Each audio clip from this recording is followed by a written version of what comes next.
the sun's not up, I'll bring it to you. And if my mind says stop, my heart will know what to do.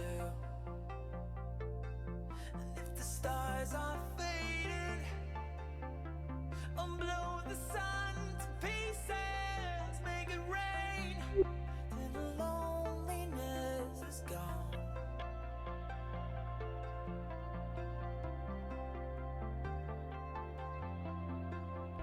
Why is it not? There it is. Awesome. Zoom it in a little. Oh, perfect.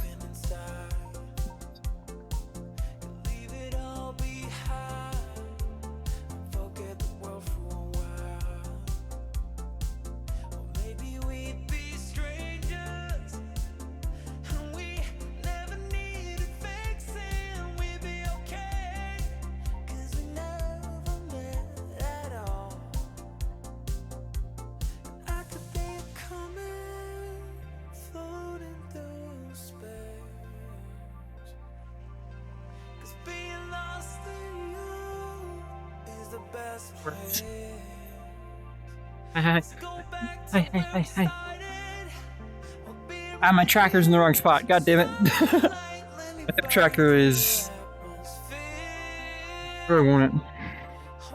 Apparently I've been enjoying it in that position more. It makes more sense for where I'm standing. Okay, there we go. Place you guys right where the camera is. There we go. Hi everyone. Hi. It's been like 2 weeks. Lower the volume on the music. Ah, too quiet.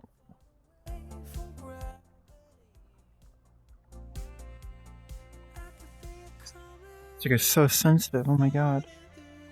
Am I coming through? It should be.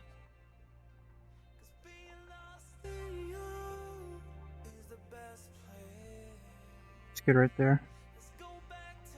Yo. I swear, something got fucked with my headset's resolution. Why is my mouth not moving? Excuse me? Oh, that's why. There we go. Maybe... There we go. It's like harder... The resolution... Oh, whoa, okay. Something is fucked with my headset's resolution lately. I don't know what. Something with the... I've been trying out Steam Link lately. It's kind of been interesting. Let me try... Is it the higher refresh rate? If I lower the refresh rate... No. That's not it. What if I boost the resolution by a fucking gajillion? Steam Link is fucking awesome, but I swear to God, it's harder to read text with it.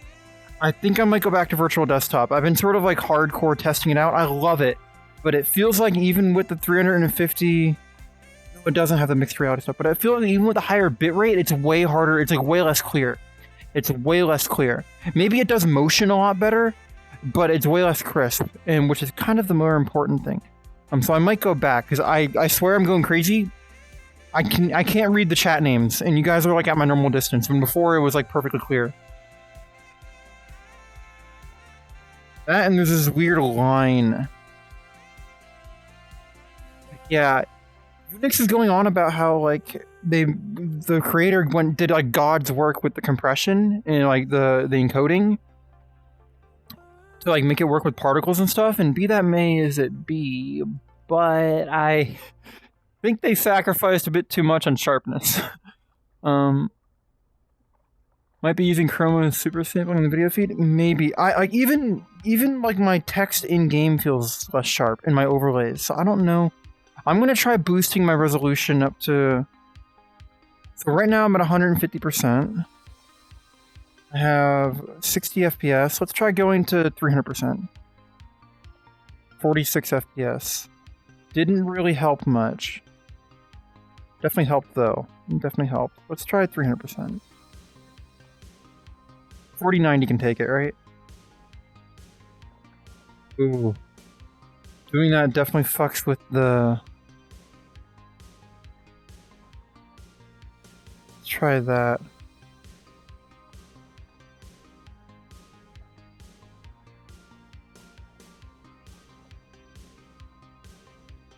Interesting. I had a lot of things I want to talk about, but now I didn't realize I had this issue before with the text clarity. I thought like, oh, I was just going crazy reading nameplates, but no. It's definitely less sharp. Like, oh my god, that's way less sharp. Yeah, I'm swapping back to virtual desktop. It's so convenient though. Oh. 2C. What's max the encoded video size? No. Okay, do auto. Then try upping our resolution. Tell your friend. Let's just go with 200 for now. 200%. It's good enough, I guess, you know. I'll just make you guys bigger. I'll just make you guys a lot bigger. Chat, you're so big. Say what? Say that. Say that? No. So yeah. Yeah. It's been a bit, hasn't it? It's been a few weeks. It's been quite a little bit.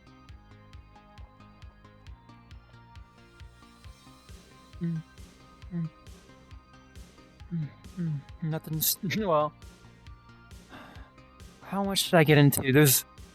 I guess I'll go over the accident stuff first. And then we'll get into why I was out in Houston in the first place. I have approximately 2.5 gigabytes worth of photos to show you guys. And I had to trim some of them out because they show my face, because I was taking selfies. Maybe if this number hits 2,000 or we hit the number below it, I'll show the face photos, you know? Maybe this being 2,000 would be 2,000 subs, face reveal. I don't know. I'm kind of comfortable enough to the point where I would probably be fine with that. But also, I need to have a little bit of mystery left about me, you know? A little bit of mystery. Besides, I like wearing the mask on stream. It's fun, but I don't know. No unofficial goal. Oh my god, the text is so much worse. I'm trying to read my sub count. I can't even read it. I can't. That defeats the entire point of the quest. The quest is so high resolution. Oh my god. I'm not gonna swap over to virtual desktop right now because it would be a pain in the dick. But I'm not gonna. I think I'm gonna stop using it. It kind of is a deal breaker for streaming if this is how bad the resolution is. At least let us change encoding options. Let us use something more crisp. It's probably using H.265 or H.264 or something. Oh, fucking no. I don't know a lot about encoding. All I know is that virtual desktop, even though it's 150 megabits compared to 350, it's way more clear. Way more clear. And it doesn't have eye-tracked foveated rendering, which is why I wanted Steam Link to work so badly. Because it's so well integrated. I can see my headset battery just from my controller. I can do so much more stuff, but if it makes the experience worse, it kind of defeats the point, you know?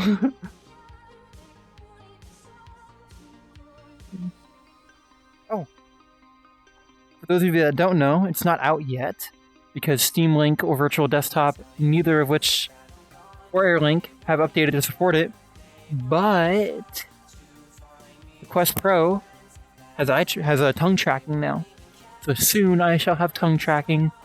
Sadly, it's not that advanced. It's literally just an in or out flag. Oh, is the tongue out? Okay. Do this. Is the tongue in? Do this.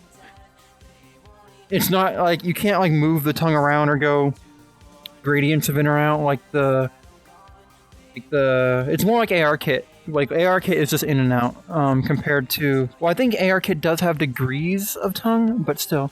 But that. See, I can already do that, and then I can go gradients of it. Just from I'm doing that on my controller. I have a toggle that does that little wheel that I can move. Yeah, Vive's tongue tracking is pretty decent. I hope they update it. Now that they've had a flag where it just goes in and out, I'm sure they're working on a way to track where it is to go, you know, like make weird motions with the tongue. It'd be funny. I'm surprised they updated it at all, considering I guess I thought they considered the Quest Pro a dead-end line. Like, you know, with the Quest 3 not having face tracking and them discontinuing the Quest Pro, I thought they'd sort of just be like, okay, what's there is there. We'll keep updates going just for the sake of, like, stability and security, but honestly, I thought it was reaching end of life. But this gives me a little bit of hope that it's not, you know? It's a little bit of hope. Quest Pro is much. Is the Quest 3 that bad? The Quest Pro is horribly uncomfortable unless you get a third-party strap and like cushions for it. Is the Quest 3 even worse? Anyways, look how cool I can spin. Damn, you spinning, Godzilla, you spinning. Let me get my browser open. I'm gonna check something. Oh, do not click that button. I actually don't need that button anymore. I'm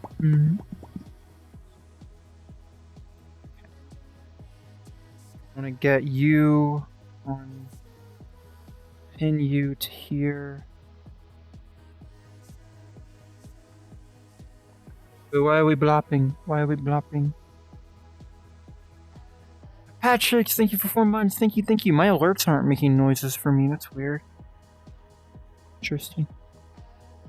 Thank you, thank you, thank you, thank you. Oh yeah, I wanted to do this and then set you to that. There we go. Now I can see. That's much more convenient for me. Even the default strap is good enough? For the Quest 3? I guess. I never tried it. The Quest 2's sucked dog shit, and I have the Pro strap for it, and then I used it like for a week. And then I went back to my index, because my index was broken. But that broken index is better than the Quest 2, in my opinion. But I also didn't have a good network connection then for wireless, and I didn't have a tracker attached to my forehead. Anyways, ouch! I know you're not here because you subbed before the stream, but thank you for the sub. Flash, thanks for the resub. Isidol, thank you for gifting Flash sub. Orko, thank you for 19 months. Holy fuck. Stingator, thank you for 19 months. Geo, thank you for 7 months. Envoy, thank you for 19 months. And again, Patrick, thank you for 4 months. Thank you, thank you, thank you, thank you. Yeah, so let me get into it. For those of you who have seen my Discord post, you kind of already know the gist of it. Maybe it's been visible through my stream or how I've been like acting, but up until I took my break, I took way too much on my plate. The filling commission I expected to be a relatively short, cheap, moderately like difficult commission, you know? Something that I'd do for like maybe 3 weeks and knock it out. Oh my god, was I wrong? Was I wrong? Not at her fault. I told her the stuff that she wanted was simple. And in my head, the solution was simple. And my implementation of it initially actually was simple. But they pointed out a critical issue with my implementation, which is my fault. Where it was a failing on my part to consider the human element in the situation of the drone control. Where you would want the drone to be controlled via the view, like the reference of the view, where forward is always based on where the drone is rotated instead of like on a track. You know, you can think of it like a train with a turret on the top of it or something. If you rotate the turret of the train, like say like a train with a gun on it, or a train with some sort of rotating device. If you look off the left, you rotate it 45 degrees left, the train still moves forward along the track, even if you're looking this way. So if you're looking this way and you tell the train to move forward, you actually, from your view, move sideways. For a drone and for a control system controlled by thousands of people at once, that is very unintuitive and downright just unacceptable, and I failed to account for that. And as such, I had to come up with a new way to get the drone to work, which I did after much trial and error, except that system doesn't sync across the network whatsoever. So I have to come up with a solution to that. which I have a semi-working solution for after multiple months of development, and it's only partially working because I haven't worked on it in a few weeks because of my break. And the drone is in its base form working. So at some point this stream, I might actually kick the drone out. I actually have to. I should, because I need to test it in VR with you guys. Because the final version of the program is out, and that version of the program should... Oh, fuck, I didn't actually edit the... Fuck. I didn't edit one of the files to make it work. I guess I could... Oh, I'll have to swap the... I could get a working version. I just have to like Alt F4 for a second. Well, I just have to Alt Tab for like five minutes. It would be dead simple.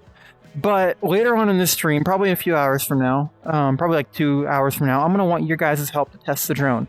It will be its final form iteration before Fillion uses it, hopefully, and then I get paid. Please, God. I need to make rent. But thankfully, I have the HelloFresh sponsorship is just now paying me. Like literally like today. So that's kind of a good thing, because that was a very successful sponsorship, even though it took 2.5 months to pay out or something like that. Totally would do it again though. It was great. I enjoyed it.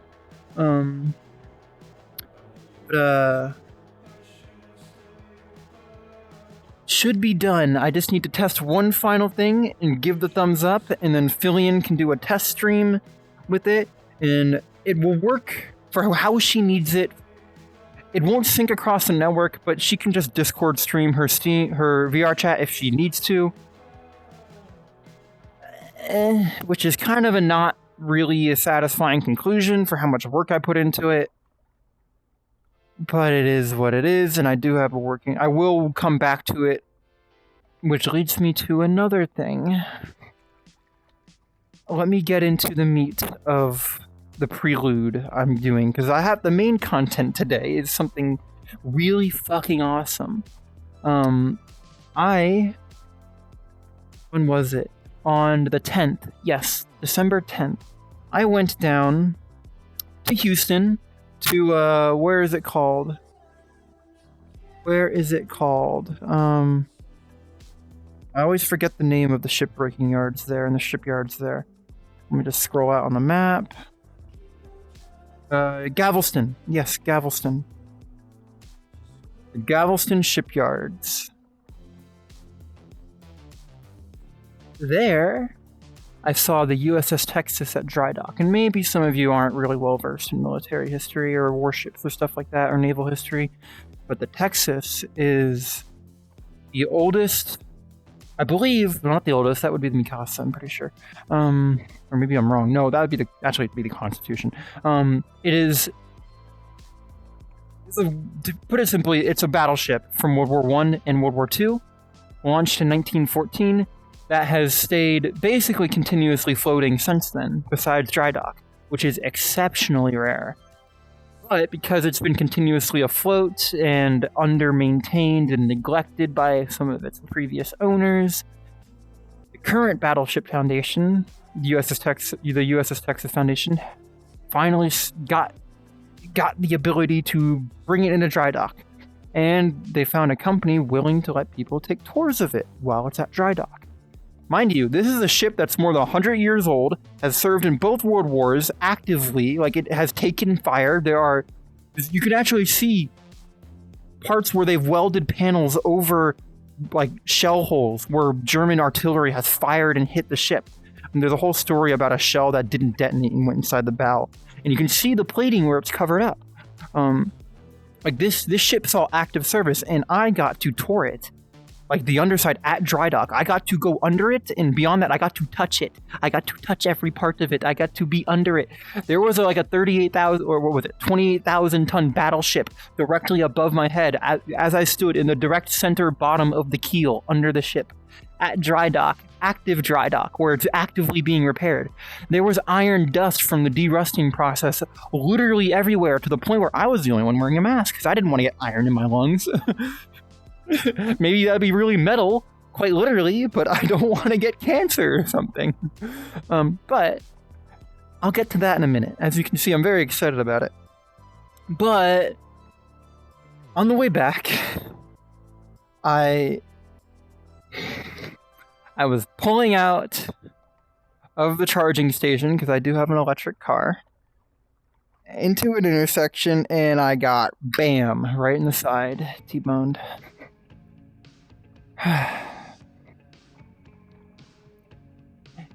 That trip, you know, I've been not having a great time lately. Before that trip, I was kind of in the mud mentally, and I was like, I need to do something to go out. I need to go out and dedicate a day to something I'm passionate about, something I love, something I'm like, something new, something once in a lifetime. And that was the trip.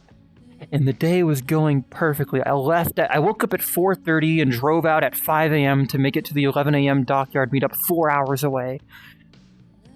I drove there, took a billion photos, touched everything, experienced it. It was like a spiritual journey.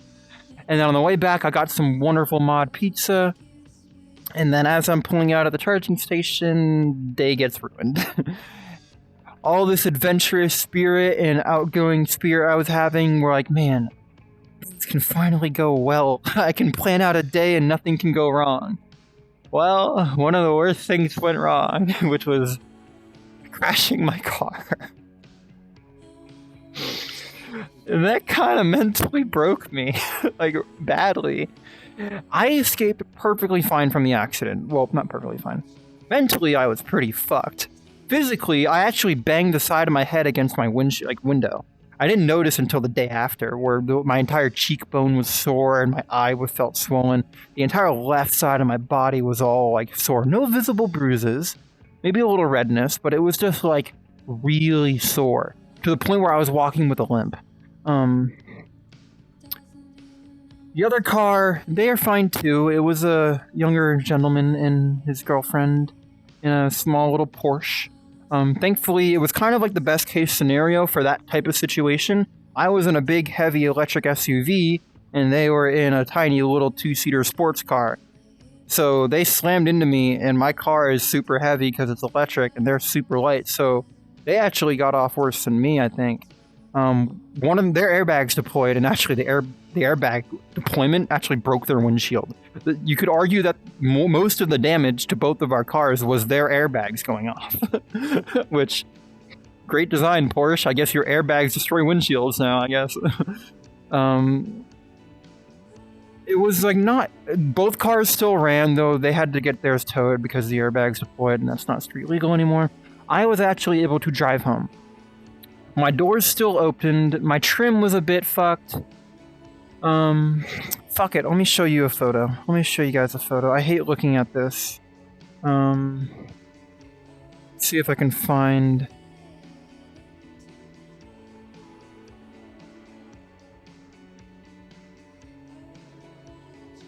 Just go here. View. Oh my god. Layout. Browser left. Okay. If I go to...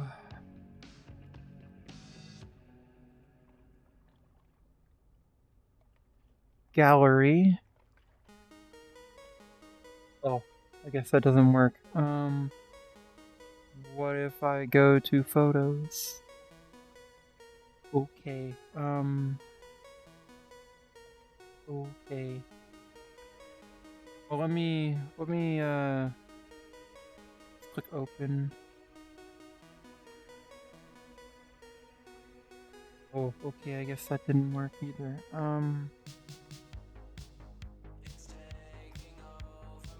Try this. I have to keep myself part of you. Let me find one of these photos. It's not that far off from that. There it is. Okay. Oh, that could technically show my face, couldn't it? Yes, that will, because of reflection. Okay. Let's find one that doesn't do that. Side of me. Okay, that shows my license plate. Let's not. Okay, this one works. If I cry, I'll never turn my eyes. Just once. Here we go. 30 hurts like a disease. Bruh, can you open, please? Cinnamon apples, thank you for the sub. I don't know why my alerts aren't going off. That's not what I'm trying to do. Just step away. Do it normally. Way easier, guys can drag it into my current photo viewer. I have like an album set up for the battleship photos already. The whole scene prepped, but I didn't prep for this. Oh, wait, what? Okay, there's an invisible...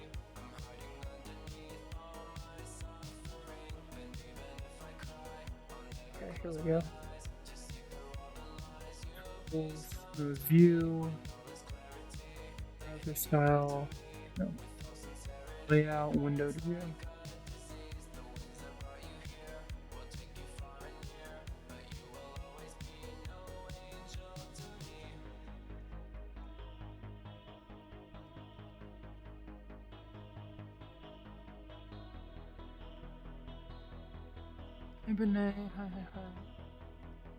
Oh, I just found a photo that had my face in it in my album that I was going to show you guys. Oh my god! Oh, I would have totally face revealed there. Good thing I did this. Uh-oh, I would have went right into that by accident. Whoopsies! Oh, it's two of them too. Okay. Oh, they're good photos though. They're good photos of me. Cry. Where were you?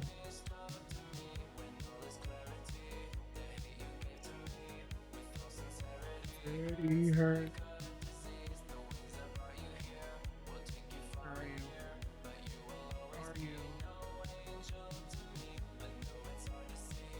There you are. Okay, I got to delete those too. Delete.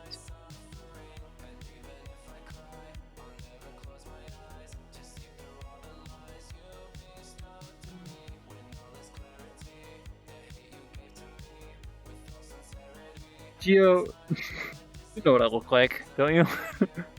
You got Twitch client. Wonder what I look like.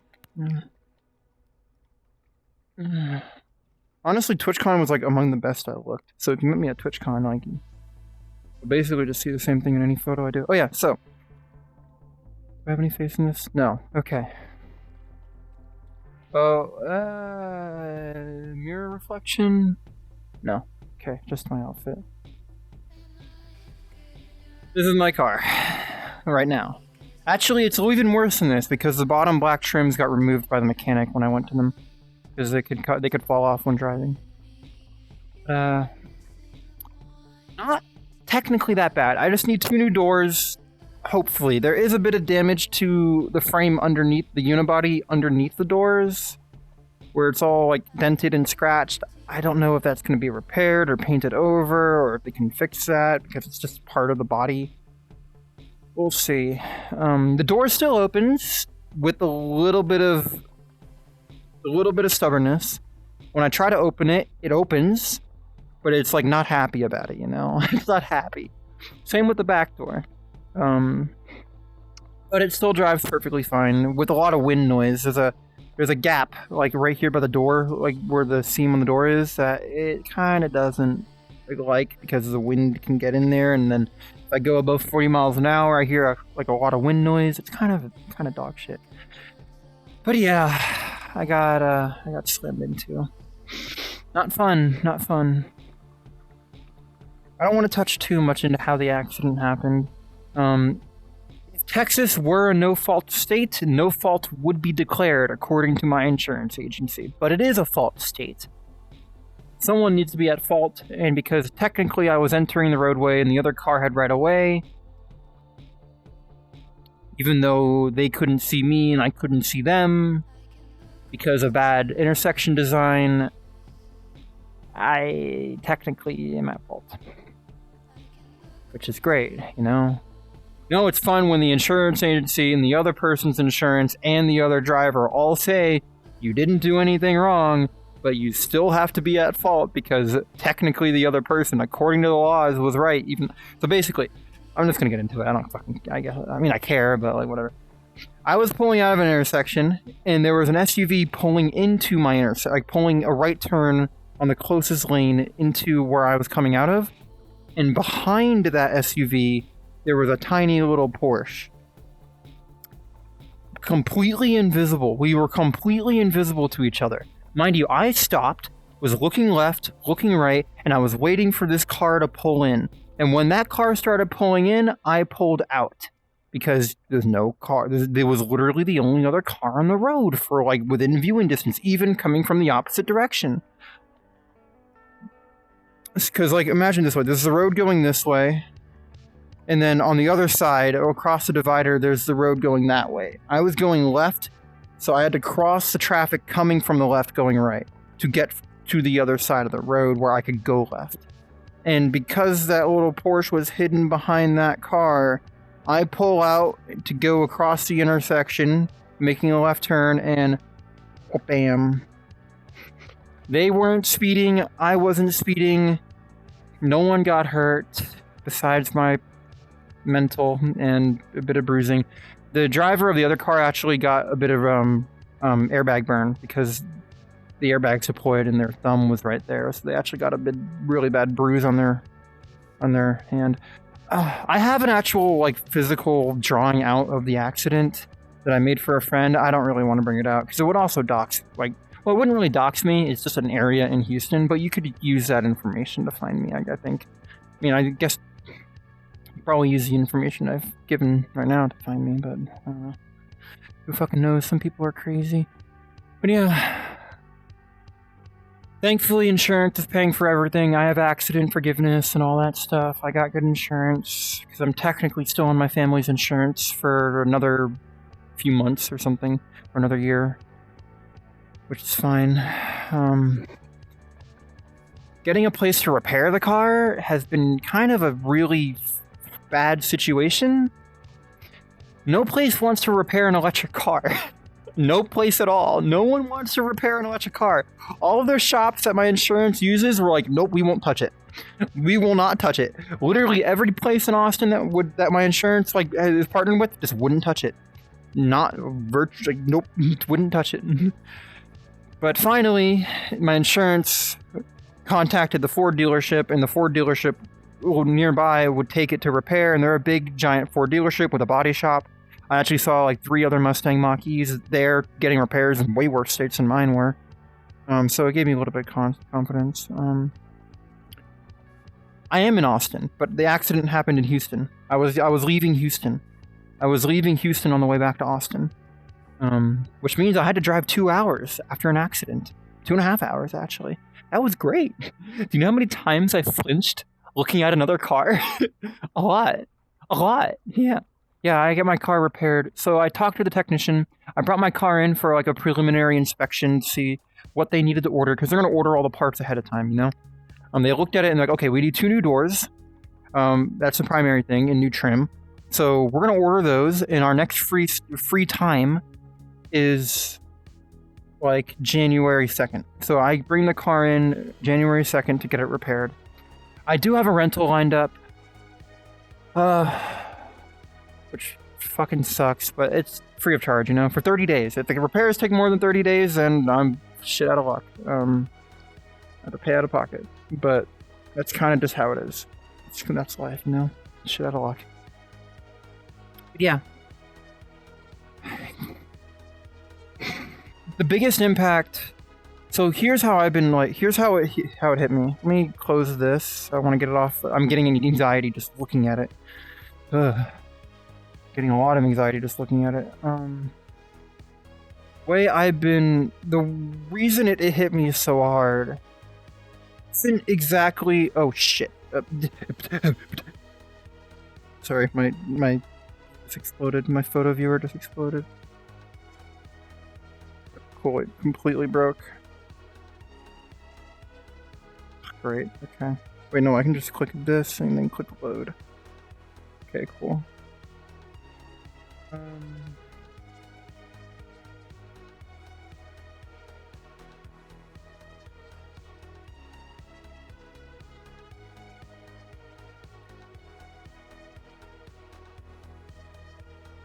Click here.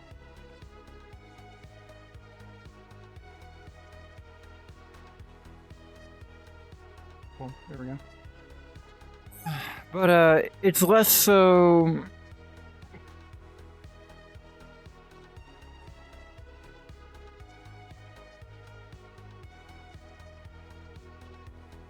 Talking about Crow? I'm confused. Yeah, ways the situation is less so. The accident itself isn't really what shook me up, though it did. It very much did shake me up a lot. I wasn't in a good mental state, so I needed a little bit of a break anyways for that, but it was more so that the fact that a accident happened on top of like all the stress and shit I've been dealing with, and then the one day I dedicate to like making a good memory and making like the one day I give weight in my head of like being good, it kind of explodes. That kind of just mentally destroyed me to where I just needed a break. And to deload my stress, I ended up here chatting. Cute. But I just needed a break and to de-stress and take a load off my shoulders. So what that meant is that I cleared out my commission queue. No one is on my commission queue right now, besides Fillion and Laser, because those are the two working in progress right now. Laser I've just put on the back burner because it's not a lot of work, and I really should have just knocked it out because I feel bad, but they also I haven't asked for payment yet. I've told them not to pay me until I get it all done. They have a model that they can use and is working, so they've kind of been able to use the model for 2 months without having to pay me, which is... I think that's apology enough for how long it's taking to finish it. I think that's kind of like, I mean, maybe not, because having a half-baked model is kind of like disappointing and might sour them on the actual model. So there's a bit of like a dichotomy in my head there that's making me feel bad. And I am hoping that this week I get around to it because I want to get it done before Christmas. And I am now back at work. I'm now back into it. Laser has 50 million models? Not really, no, they don't. They have their main look, the look I gave them, and all the small edits they've done to their main model. They only have 2 outfits. Laser only has 2 outfits of their main avatar. Wait, they hurt their neck again? What? I have not heard about this. Laser and I only talk like once every 2 weeks. Once every 2 to 3 weeks or something like that, besides like here and there conversation. I haven't heard anything about their neck hurting again. Someone fill me in. Someone fill me in.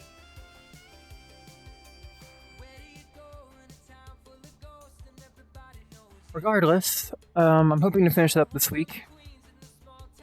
Because, I want to finish that model, get it off my head. Same with the Fillion thing. I'm hoping I can deliver it to them and ask for payment. And maybe I finish the network sync thing. I'll ask for Fillion's opinion on it. She appeared briefly in Crumbs to give the news. When was this? Shotgun, thank you for 16 months. Thank you. When was this done? I'll check in with them and see if they're doing okay. I want to make sure that they're alright. Last time was pretty bad, though. Like, it was... God. Laser and I are both so accident prone. We're both so accident prone. Brim was like, you're really clumsy, Eddie. You're really clumsy. You need to be more careful. Like, you're the most accident-prone person I know. And I'm like, shut the fuck up. That's not something a pilot wants to hear. That's not something a pilot wants to hear ever in their life, is that they're accident-prone. Do you know what that means for me? Do you know what that means for my livelihood in my life? It means bad things. It means very bad things. Oh, I'm laughing, but that could be the death of me one day. Knock on fucking wood. I just knocked on the wood lining in my bedroom because, I'm not tempting fate like that.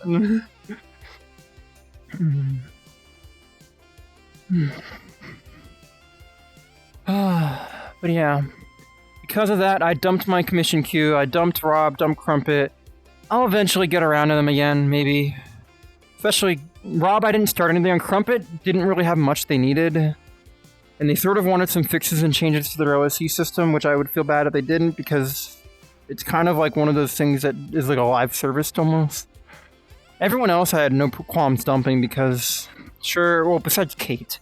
Well, no, not really. I didn't really feel too bad. Kate, I mean, I was going to do Kate's face tracking, which only takes a few hours. I might still do it for a quick buck, but I'm just like going to leave it out of my head. I'll do it when I feel like it. There's no queue. There's no queue anymore. I just do it if I feel like it, you know? No queue. No weight on my shoulders. If I want to do Kate's face tracking, like say I hang out with them, like, okay, I really want to do your face tracking now, I'll do it. But otherwise, no, like, whatever, not a huge deal. So I'm finishing up my current work in progress stuff and then just nothing, no wait. Which might let me eventually start working on models for sale.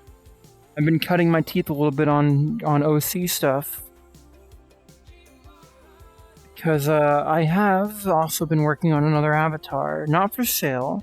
It's technically an OC, a heavily inspired OC, for an RP thing I'm doing. And model's basically done.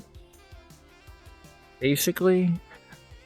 Besides, well, it's done. Like, I mean, its current outfit and iteration is done. There's a whole other outfit I got commissioned for it that's done that I need to put on the model now, but I want to start selling models, if I even continue with model work. I'm not gonna lie, I am looking for a job in aviation right now. I have been on it, I don't know if you guys have been noticing ever since, like, the past few streams, but I'm back on my aviation grind a bit. This Thursday I have a flight to get my flight review finished and to check out. Check out an aviation at a rental place is to, like, okay, you have the okay, you are allowed to rent an airplane from us. Hey, Stoopy. Hey, hi. Welcome back home. Glad you're back.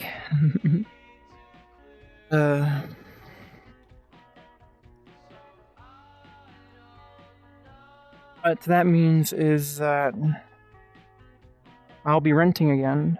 So I'll be doing trips. I might record some flights or do some live streams or something about them. Who knows? I will need to look into it and get back into it before I feel comfortable streaming again with it. Well, if I even stream at all with it. I need to test the connection and service in the air, and if I need to set up a fallback thing, like I'm actually streaming to my computer at home or my laptop, and that is actually what's streaming. That way, if my connection drops, it doesn't actually just kill the stream. And I'll have to run some sort of like VOD running service or compilation while I try to reconnect. And if it doesn't reconnect after 30 minutes, it ends the stream or something like that. But, we will see. I have a bit of testing I want to do on that front, and I also want to do a few other IRL. I want to do a bit more IRL content. I want to, like, I don't know. I have a few ideas. Maybe it won't be as popular, but I think it'll be a bit more unique and emotionally fulfilling if I do more aviation-focused things. Besides, that's a pretty big twist, you know, from VR chat catgirl mute to pilot streamer / YouTuber. I think that'd be pretty neat. Could have editors take care of the possible downtimes? Yeah, that's probably what I'll do. Regardless, that's all like future plan stuff. That's all 2024. 2024 is like the year of aviation for me. I want to focus a lot more on aviation. And I want to try to integrate stream with it, but ultimately, I want to get back into aviation so I can get a job in it. I love streaming, and I want to keep streaming as long as I can. But my life goals kind of are this. I want an airplane. I've been in a voice call with Brim, my friend Brim, nonstop the past like 2 weeks, and every day I check the classifieds, the listings for Moonies for sale, thinking like, oh, if I didn't have to pay rent or if I make double my current income, I can pay for a Moonie. $900 a month on a 15-year loan? Fucking, I'll do it. I'll do it. Down payment? Yeah, I can figure something out. You know? Because Moonie would be so cool. They're so fuel and maintenance like cost effective for how fast they are and how much load they can carry and how far they can go. They're the perfect airplane for what I want. But I need a better job or a bigger income for that. So I want to get back into aviation and get my flight hours back up there so I can probably apply for a job. But we'll see where it goes. In the meantime, I'm going to keep streaming. and see where that goes, you know? Another year, probably another 6 months to a year of like full-time dedicated streaming. Hi Bobo, thank you for 16 months. Thank you, thank you, thank you. Yeah. I'm not giving myself like, oh, I'm ending stream in 6 months or ending stream in a year. Like, I'll be done streaming. No. I'm just saying potentially I might be getting a job. I might still stream on top of getting the job. We'll see what happens. I mean, I have a laptop. I could travel and do full body and everything. Nothing would change on that front. But who knows? Well, this upcoming year I feel is going to be a bit hectic. A bit even more so than this one, which has been probably been the most important year of my life. Quite literally. And, okay, if you include December last year, okay, from now, or like from 1 week ago up until literally, like 1 week ago last year, so like 380 days ago or something like that, up until now, that has been the most important like year of my life. Not like 2023, but like the end of 2022 up through 2023 now has been the most important period of my life, I think, right now. Besides maybe getting my pilot's license, which I think is probably even more important than getting my college degree for what I want to do. But you know, it's been a very important year, and I think this upcoming year is going to be a bit more hectic too as well. I'm not ending stream in 6 months. I will say though, if I find a lucrative job offer in aviation, flying Gulf streams for some rich billionaire, you guys know what's gonna take priority, right? You guys, you know, like easy 6 figures, working 3 weeks on, 1 week off, flying around the world, or yeah. So give me money, yeah.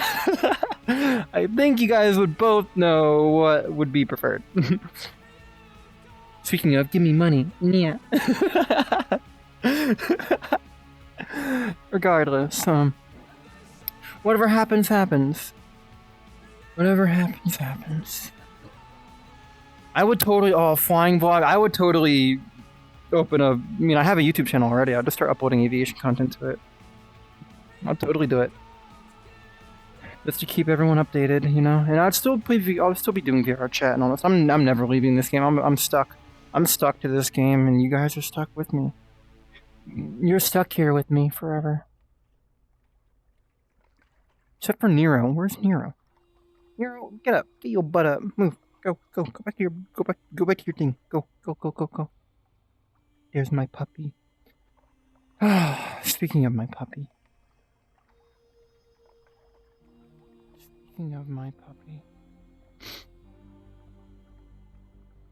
December 24th is when I go home.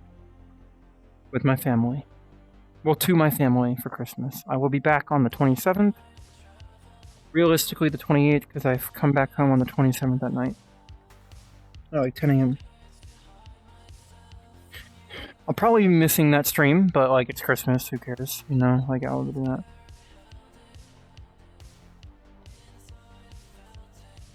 Found another VR person? Yeah, I found a few pilots in here.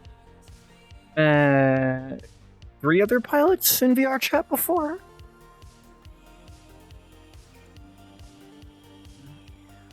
The 24th, I go back home.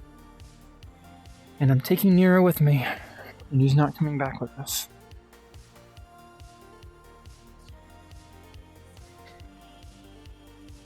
This is our last week with Nero. For at least 6 months. At the very, very least 6 months. Maybe even more. Who knows what... Who knows...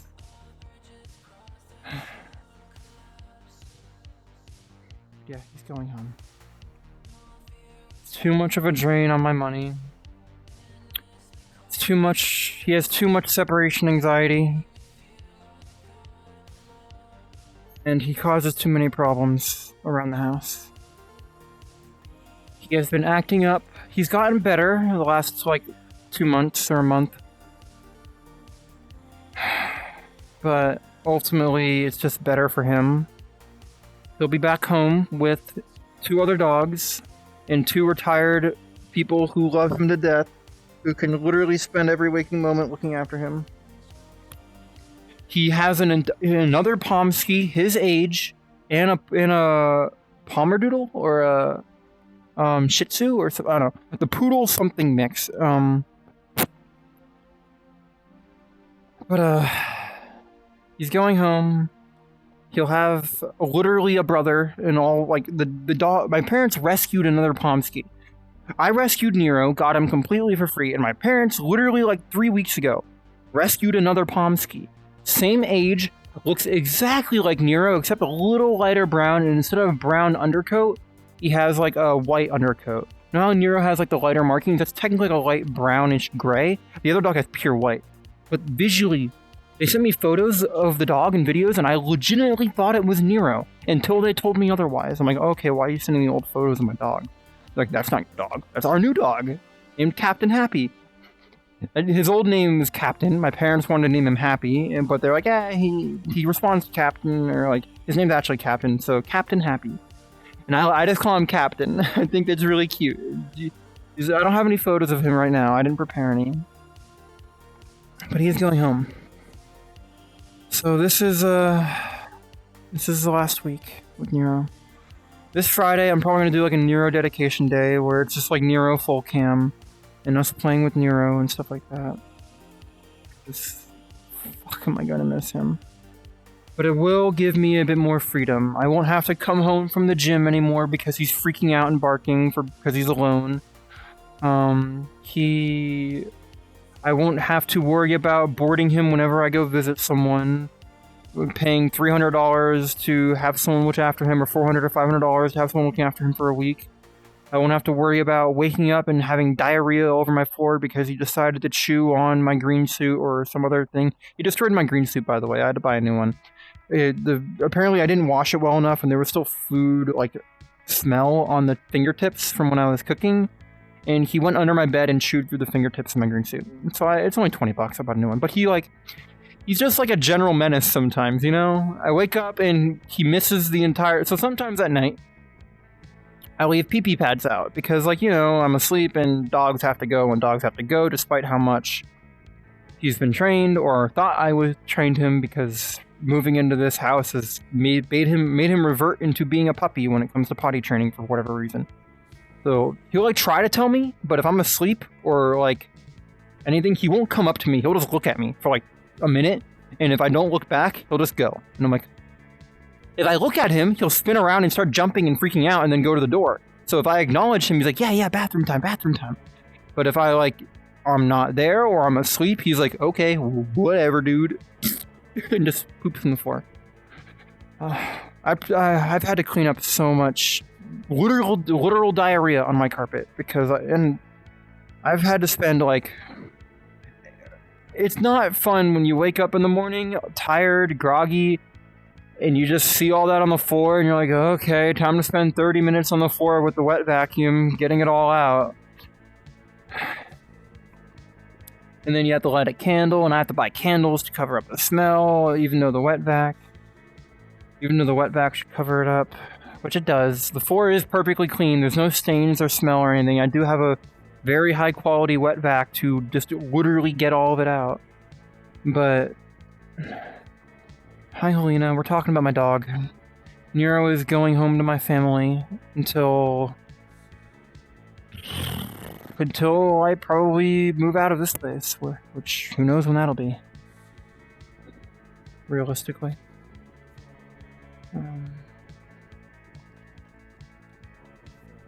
Yeah, we're just talking shit. We're talking shit, Helena. Anyways,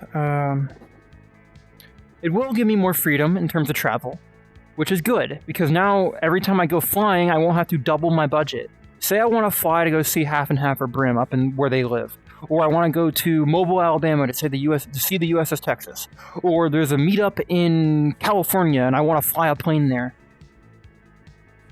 I could do that. I won't have to worry about anyone watching Nero. Technically, I could take Nero with me because it's an airplane, but I won't have to worry about it, you know? And, like, flying with a pet, I have to find a hotel that could keep him, and then, like, when I'm out and about, I can't have him with me, so he's alone in a hotel room, and God knows that's a nightmare waiting to happen. So it's just better, you know, better overall. I'm gonna miss him. I'm already really lonely, so, We'll see what happens. Oh, I gotta fix my calibration. But it's ultimately for the best for Nero and best for me. Or I'm convincing myself as such, you know? Regardless, this is Nero's final week with us. So if you have any gifted subs to give him, so I can pet him or play with him, this is your last opportunity, you know? I'll put that. Let me actually put that up there.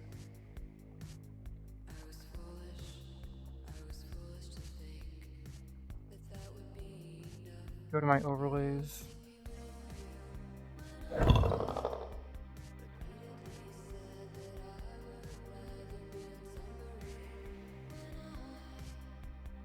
What just happened?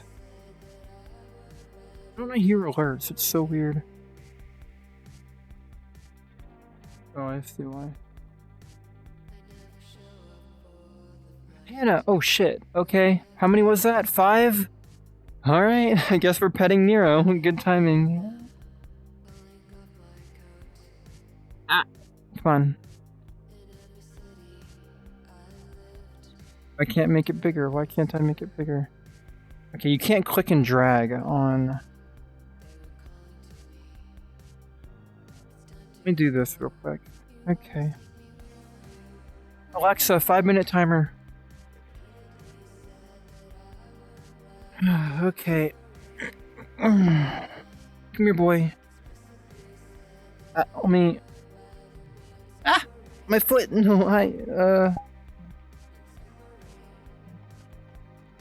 One second. Camera. Behavior. Flying. There, now you guys can like pseudo see. Come here, boy. Oh. Gotta move the camera onto him.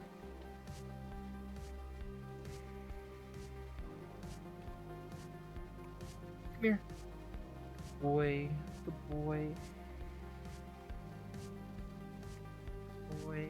You know, good boy. Aww. We pet the Nero. Oh, come on. Good boy. Ah, foot. Foot. Okay, free feet pics, I guess. Come on. Trying to find a good camera angle. There we go.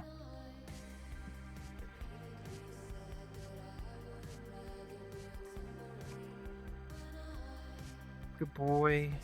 Good boy. Good boy.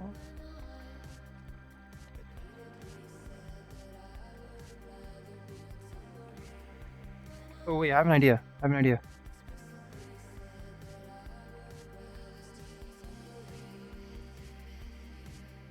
trying to like match up my movements, you know? Whatever.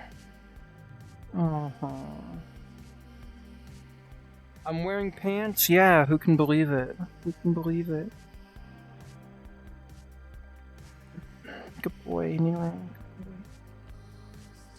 Let me take my controllers off. Good puppy, good puppy. The immersion is ruined. Yeah. 4,000 subs, I open up a certain stream that lets me not take my pants off. There you go. That's my price. Everyone has a price, you know?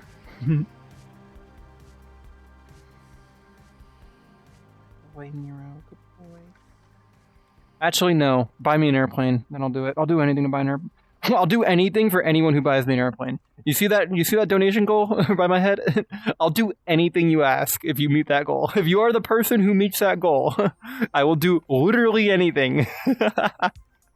I want a fucking airplane, dude. I will do anything legal. I mean, anything legal, you know? Anything legal. And within Twitch TOS.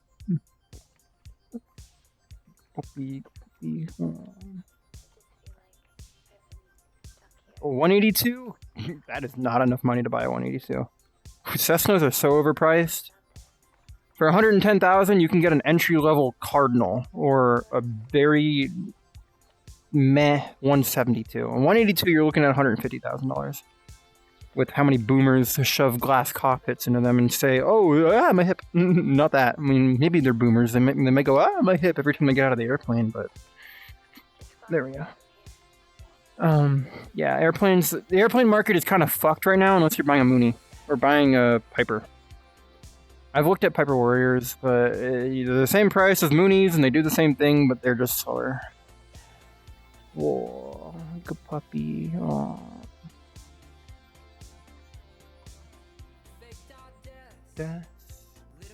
One match. Close the door. Waiting for a match. I don't know the lyrics to the song that well. You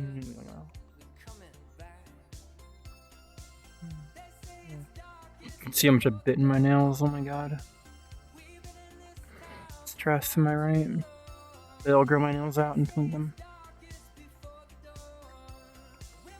Get your nails trimmed, puppy. You need to get your nails trimmed. Maybe I should do that before the flight in a week. Let's see if I can get you to a groomer. Usually you trim your own nails. I've never had to trim your nails before. Maybe you've been trimming your own nails.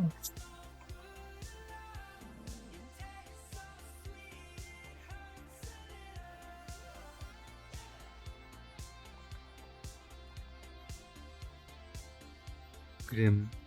Look at him beg. Oh. You should have led the other way so people could see your cute face. Oh. Oh. Oh, there we go. That's a cute pose.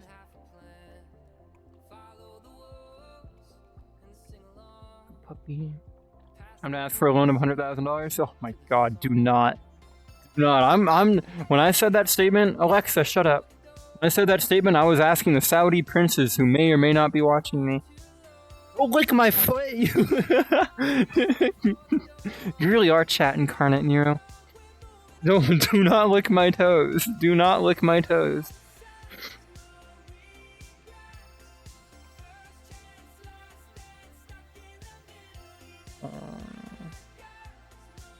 Ready. It's all the time you get. You have to pay for your pet fee, Nero. Your $125 pet fee to go home. That's your final bit of rent you have to pay. Okay? Room. Ah! Oh, what are you doing? Come here. Get back over here. See if you'll do this. Come here. Oh. Oh. He wants to play fetch. Oh. I'm sorry, Nero. That's 6 subs. Oh, don't you growl at me. Don't you growl at me. Guys, I can't play fetch. Oh.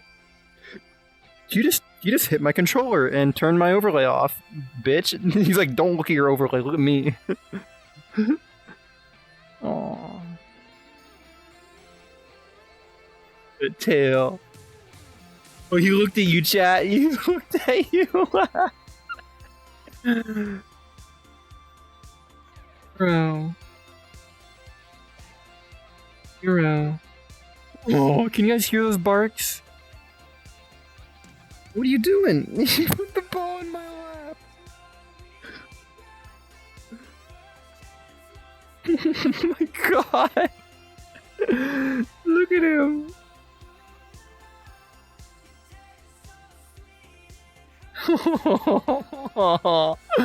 He knows. He knows. You're so smart.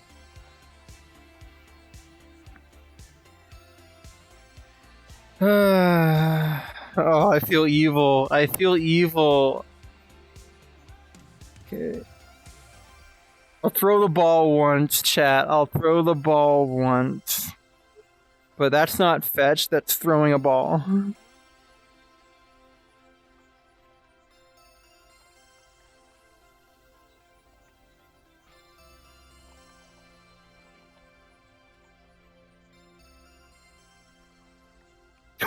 He put it in my lap! Oh, I'm gonna miss you. Oh my god.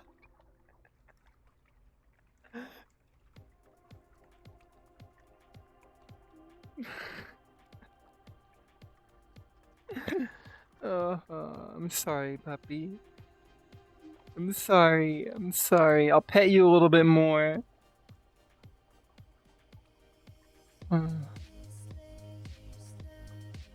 Oh. While I'm at it. I finally got around to cleaning my room, and finally got around to, adding... A while back, some of you sent me some signs on Throne. Reminder, I do have a Throne. If you ever want to buy me literally anything, you can do it with Throne. Exclamation point Throne.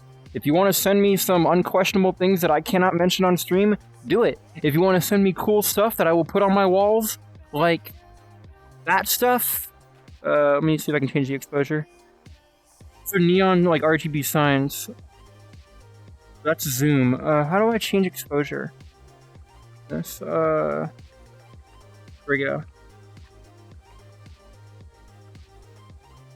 They're like RGB neon. It's okay. The bitrate is sort of killing it. There we go. I got some really cool signs from you guys. Add a plane to Throne. Yeah, I totally will. I will. Bet. I will fucking do it. I will add the exact airplane I've been looking for. Like, the exact one I've, like, been staring at. It's a crazy good deal for what it is. And it's actually, like, if I didn't have to pay rent, I could actually afford it. Literally, like, with a 15-year loan, with exactly the money I make from stream, I could barely afford the plane. And the maintenance and all that stuff.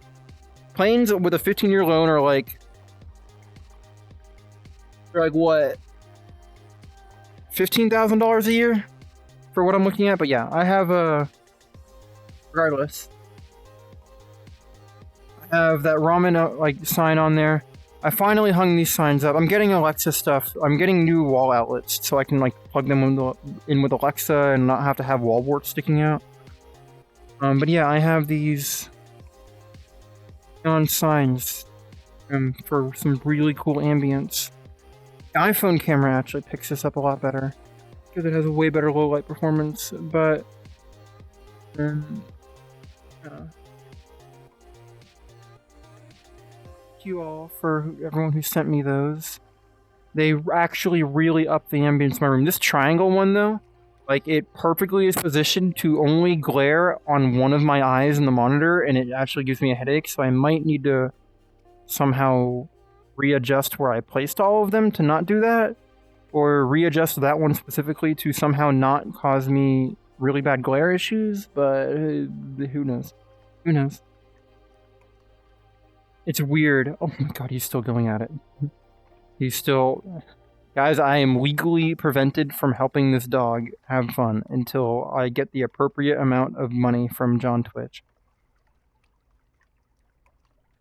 Or you could do bits, because I think they're doing a bit thing right now, where if you like give a certain amount of bits, it gives me even more bits to like compensate for the cut Twitch takes. Reminder, all subs are 25% off for the remainder of this month as well. And later this month, there is a 30%, 300 or more bits is 10% bonus bits. Exactly. So if you want to give some bits to have Nero be pet, I can do that too. 500 bits. I mean... Damn, 50 bits added. Added 50 bits to Kiwis. What? Added 50 more bits? Wait, what?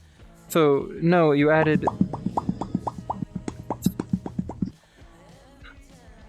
Awesome. Okay, I'll pet him a little. I'll do a few throws for that. Nero, come here. Get your ball, you dummy. Okay, I guess I'm petting you instead. Come here. Yeah, on the 27th there is gifting discounts, the same as the end of November. So if you were interested in giving gifts to me, gift subs, you know, that would be the time, at the end of the month. Oh, look at you.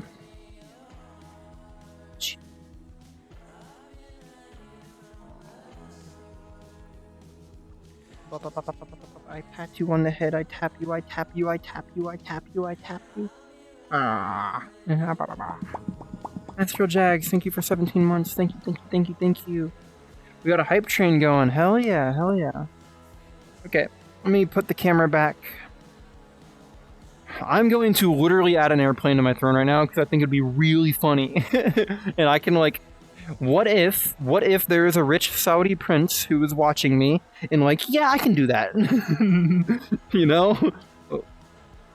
So like, what if? So let me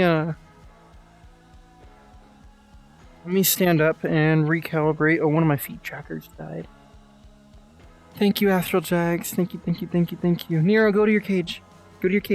Not your cage. Go to your bed. Go. Go. Go. I don't want to step on you while I'm in VR. Go. Go. Go. Go. Go. Go. You son of a bitch. Go into your bed. Thank you. Easy K. Let me recalibrate. Oh, that is way off.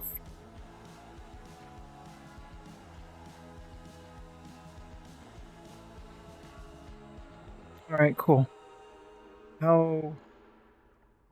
Yeah, this is where I was oriented. Oh, camera is looking at my thighs.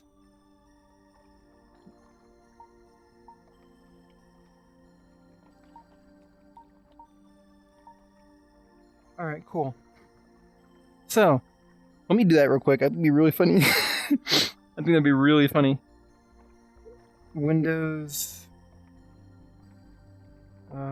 edge. Here we go. Let's go to my throne. Actually, no. Control... It'd be on Barnstormers. Or no, Tradoplane. I think it's also on Tradoplane. I'm going to add the literal exact aircraft that I want. There is a very specific listing that I've been staring at and dreaming about and like being like, oh, if only I was rich, if only I was so and so, if only I was Jeff Bezos' daughter. Daddy Bezos, please. It was an M20F. This one, 1969. Nice. Is this HDR, please? It's the one. Yes, it was. Okay. Add to wish list.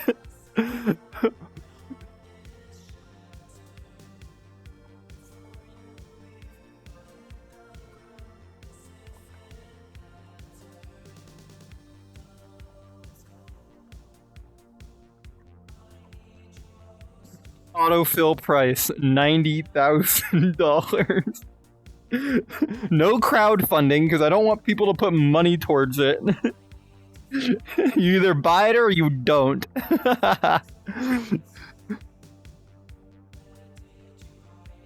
Enter color. Okay.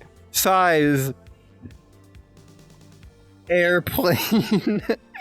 Color. Blue dash white. Enter description. It's a fucking airplane.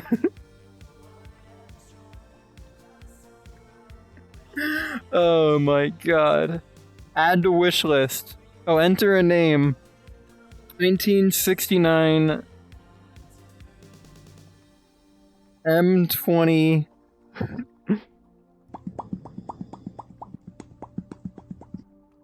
Come on, M20F Turbo.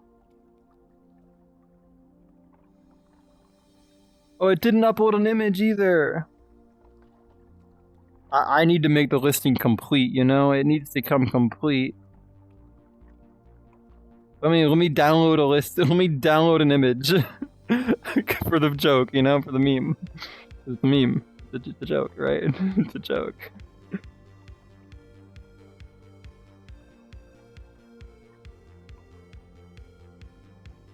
Copy image link. I have to upload an image? Cringe.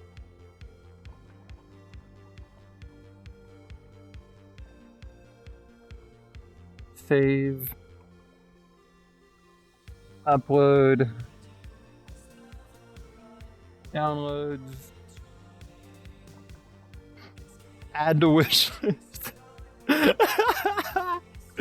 Oh god, I gotta see this. What does it look like on my throne?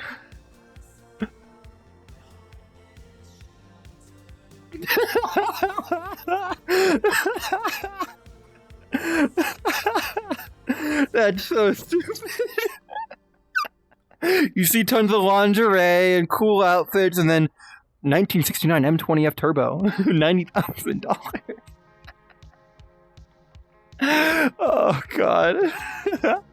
That's a quality shit post right there. Cosma, thank you for the sub. Thank you. Thank you for the sub, Cosma.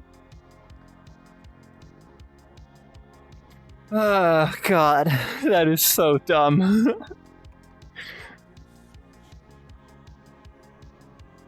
I would put your name on a... Yeah, I would put your name on the tail number. Well, on the plane, I mean. I would... Fuck it, who knows? Like, your VR chat OC will be... I will commission art and have it wrapped on the airplane. Astral Jag, thank you for the sub if I didn't get you earlier. Thank you, thank you, thank you, thank you. Alright. Let me get some water and then we'll get into the actual meat of what we're talking about today.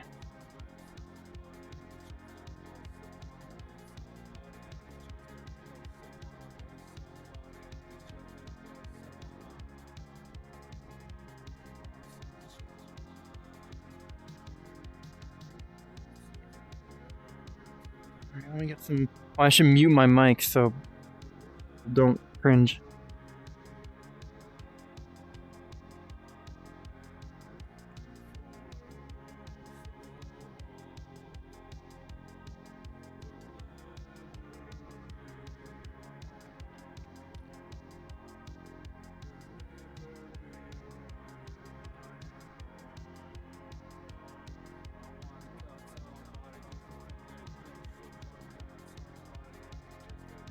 Alright, there we go.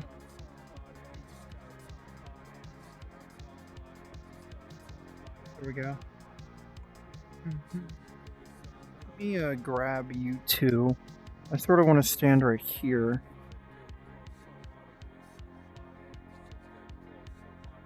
Anyways, let's get to the meat of what I want to talk about today, which is super fucking poggers Omega cool battleship tour I went on.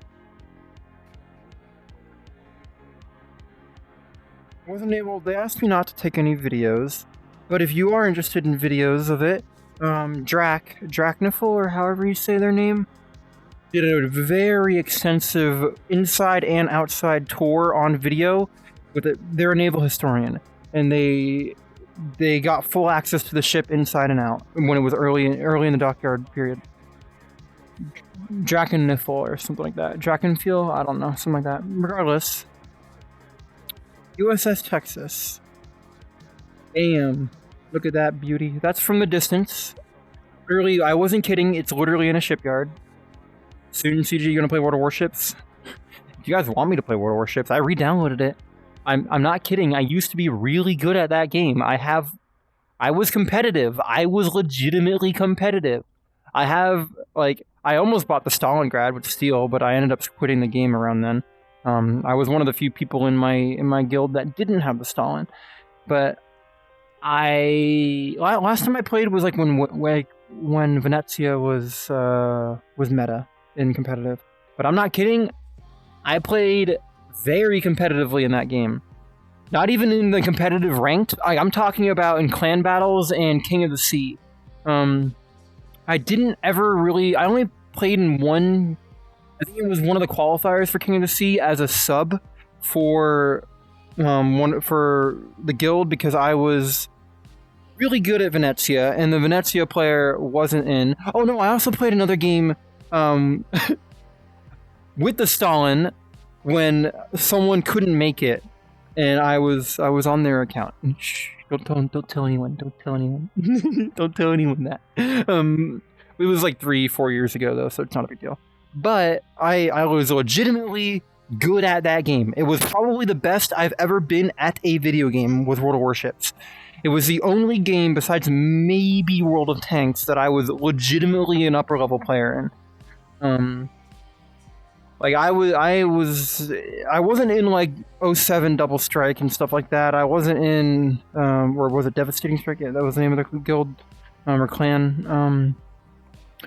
I don't want to get too into it because technically you could go back and watch some VODs from other streamers from years ago and like see me.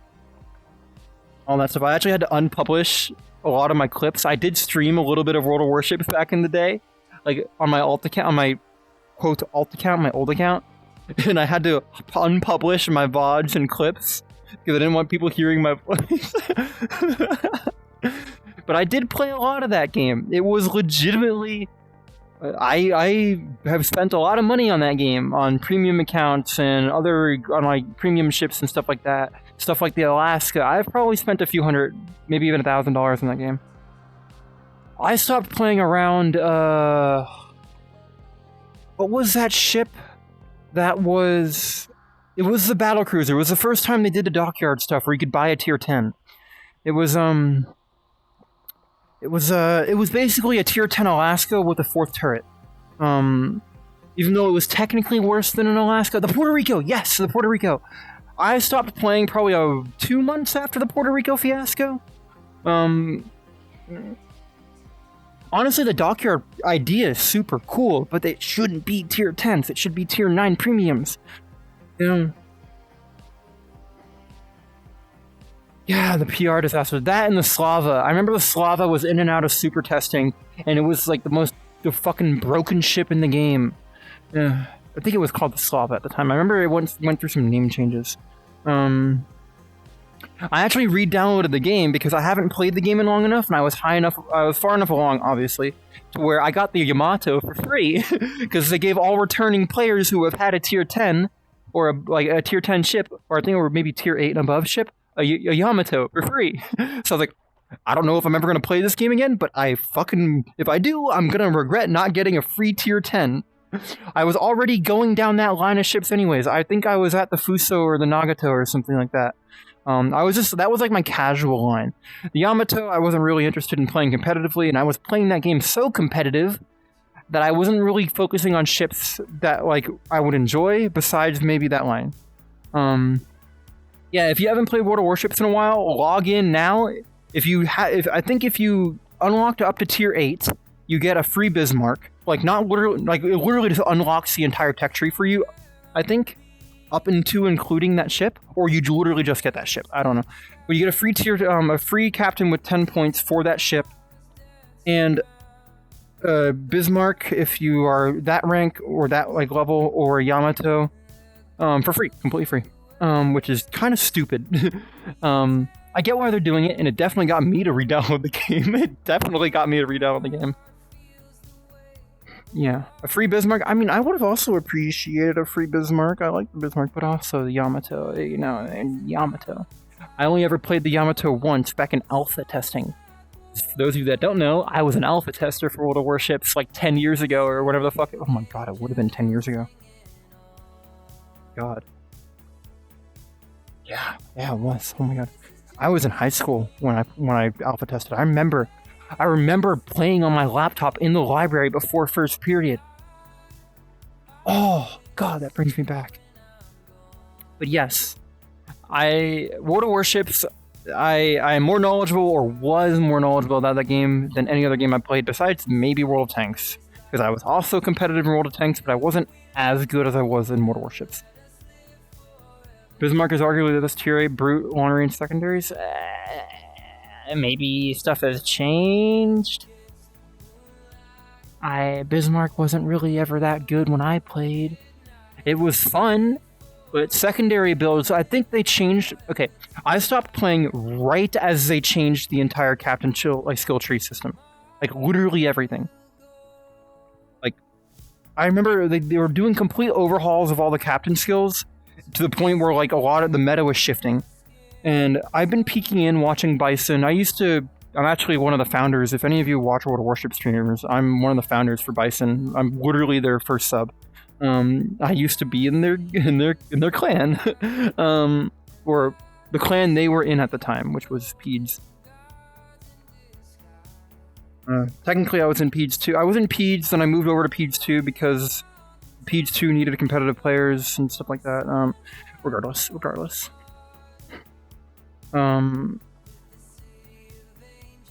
BFK, BFK and I weren't like friends or anything, but I played with them through Bison a few times. I don't know. I'm like, those are the circles I was in at the time, stuff like that. I wasn't the best player, and I was probably the worst player in my social circle. Surround yourself with people who are better than you, and you yourself will get better. That's kind of my mythology with literally everything I do. So I was always like, okay, I need to strive to be around people who can teach me things. And Bison, I think, at the time, was one of the best CV players in the game, even though I wasn't learning how to play CV. They were one of the best DD players that I knew, and Maybe they weren't the best CV player, but they were really fucking good at it. But I think what was their name?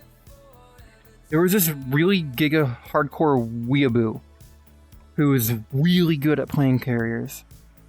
Like, one of the best in the game. They played for 07, I think. Oh no, God, this is bringing me so far back. I forget all their names. German BBs are still the go-to competitively from what I've seen. Maybe, okay, I know in 1v1 competitive, secondary builds are really strong. I mean, I still remember watching people run it down mid with the Graf spree in 1v1s and completely dominate people playing destroyers and stuff like that. Because you use the plane to scout out the destroyers and terrorize them and then sneak in close and use your secondary build Graf spree to completely destroy them. And it was like a meme build, I remember that. What was the Massachusetts? The Massachusetts was like the tier 8 at the time that like was kind of the you buy it to have fun. Maybe it's not technically the best because technically you could outperform in the Alabama if you were a God player, but on average the Massachusetts had better damage because it had God tier secondaries and it still had the same guns as the Alabama, but with worse Sigma and dispersion. Oh my God, all the knowledge is coming back to me. Oh my God, it's like flexing a muscle I haven't flexed in years. Like it's all piling and flowing back into my head. Oh my God. Maybe I'll stream World of Warships. Maybe I'll become an addict again. We'll see. I'll become a World of Warships streamer. I'll go full circle. I'll go completely full circle. God,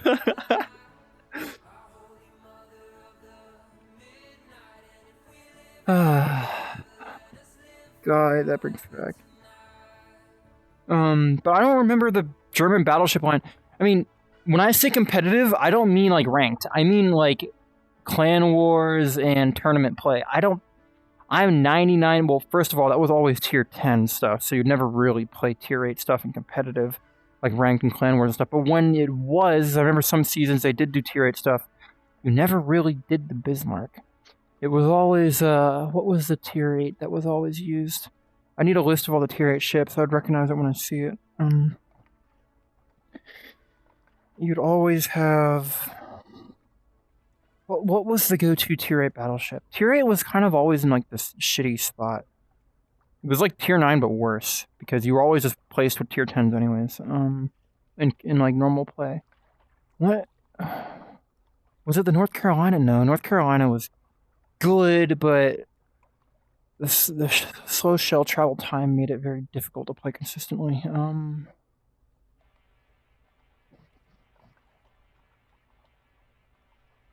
I don't remember what tier 8 battleship was always used.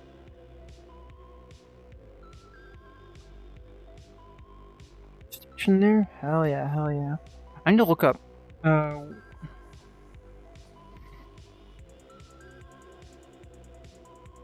I was mostly a cruiser player. I was very much a light cruiser player. I loved my Worcester, and I loved my Montpellier and stuff like that.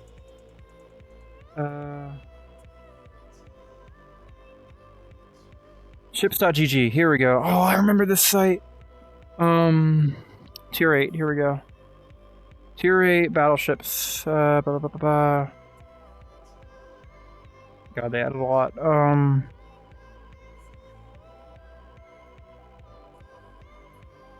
Vladivostok.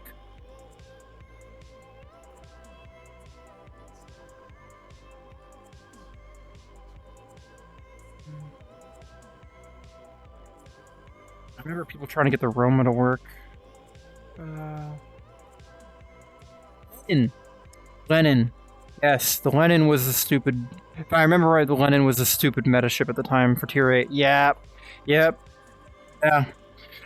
Oh my God, that ship, because you had Kuznetsov, the Kuznetsov Russian commander who would completely break the game. Oh my God, Kuznetsov. Oh, how about we automatically give your ship a free repair and damage control whenever you drop below a certain percentage of health, which is super clutch in 1v1 situations, and super clutch in basically every other situation. Oh my God, the Russian commander, plus Lenin, and it's like I had a weird... I forget what it was about the Russian armor and stuff. Oh, they had the bow. They had the bow that you could not overmatch with any gun, besides the Yamatos, which you're not going to see in a tier 8 only game. That, and they had like higher resistance to fire or something like that. or like they had a citadel under the water. They were like, what was it, turtlebacks? Icebreaker bow, yes. They had some really stupid stuff that made them really fucking good. The Lenin was the meta ship for battleships at the time.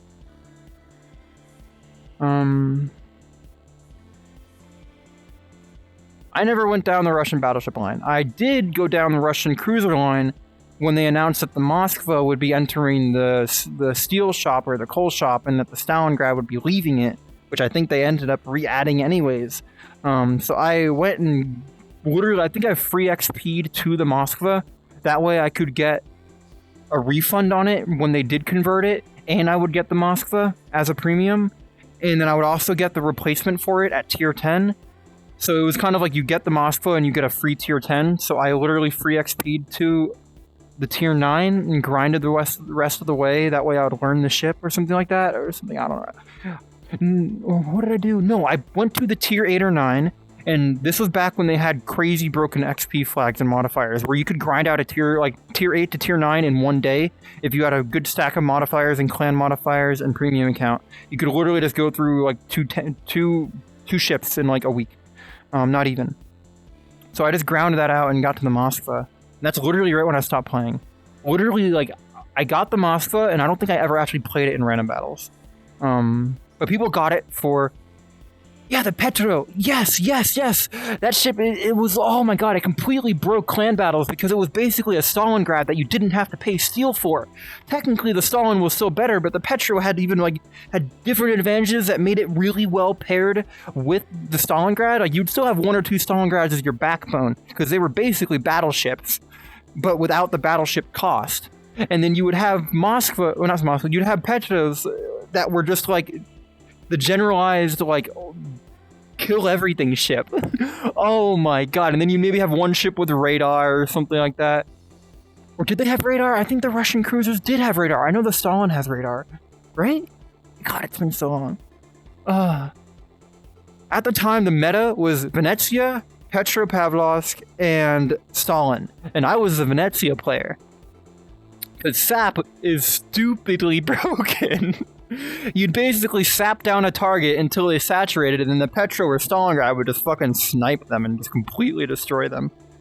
Wasn't the entire shtick of the Russian ships that they had really shit dispersion at close range, which didn't matter because you're at close range, and really good dispersion at long range?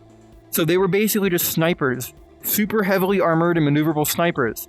And the close range debuff didn't fucking matter because you're not going to miss a ship at 500 yards. Oh yeah, I remember they were adding sap rounds onto the battleships right when I stopped playing too. I've been peeking in every once in a while, and I've been seeing some crazy new ships like the Kearsarge and stuff like that. Stuff like hybrid ships didn't exist when I played the game. I've still been keeping an eye on it. I know they're completely overhauling how carrier spotting works. Finally, that was like the big push and discussion back when I played 4 years ago, with everyone being like, please change carrier spotting. Make it so they have a mode where when they're flying, only the CV can see things, but when they're attacking, maybe then they can report into the allies of the positioning. Or some people were like, oh, how about you can only see on the minimap where ships are, but not actually see them. Like, the people were like suggesting so much stuff to fix carrier spotting. So I remember people would be playing the Shiganshima, or the Yamato, or any other hyper long range ship, and they'd have a carrier fly in and spot everything, and they'd just use like the Shiganshima to literally just delete the enemy carrier, no matter the range, because you'd turn on your spotter plane and just like sit there, and then just wait a minute, and then just like, okay, there's the carrier. It's a big fat slow moving target, and he can't really maneuver that well. Hit a button, wait 30 seconds, the shells land, and you just delete their carrier from the game. I remember that shit. The carrier sniping was so stupid. The Kitakami is back? Yeah, I've heard. I kind of want to grind for it, because I remember how stupid that thing was in the alpha. I think it was in the alpha. That or the early days. It all blends together. I kind of want to get back on and play World of Warships now. Fuck it, who knows, dude? Maybe I become a World of Warships streamer in the meantime.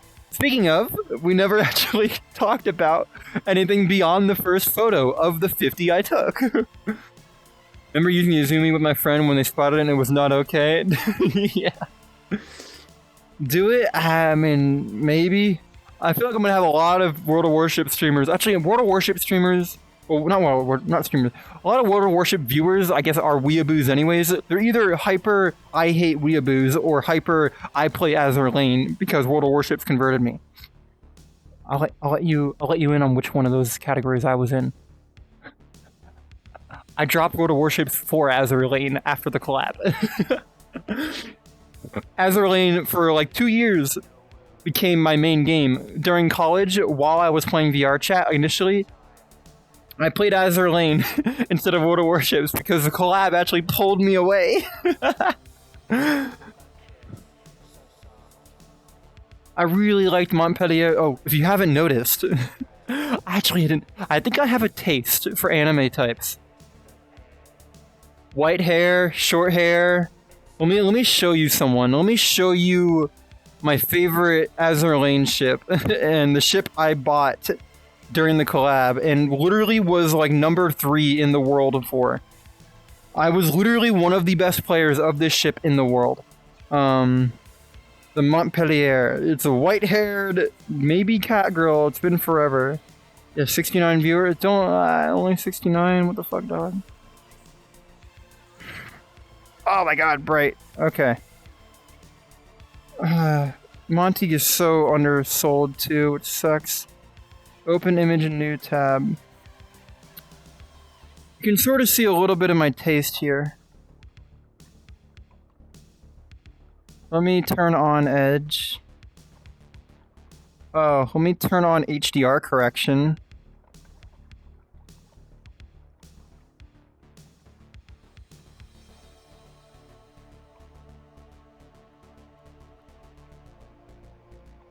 Yeah, you can kind of see my taste right here, can't you?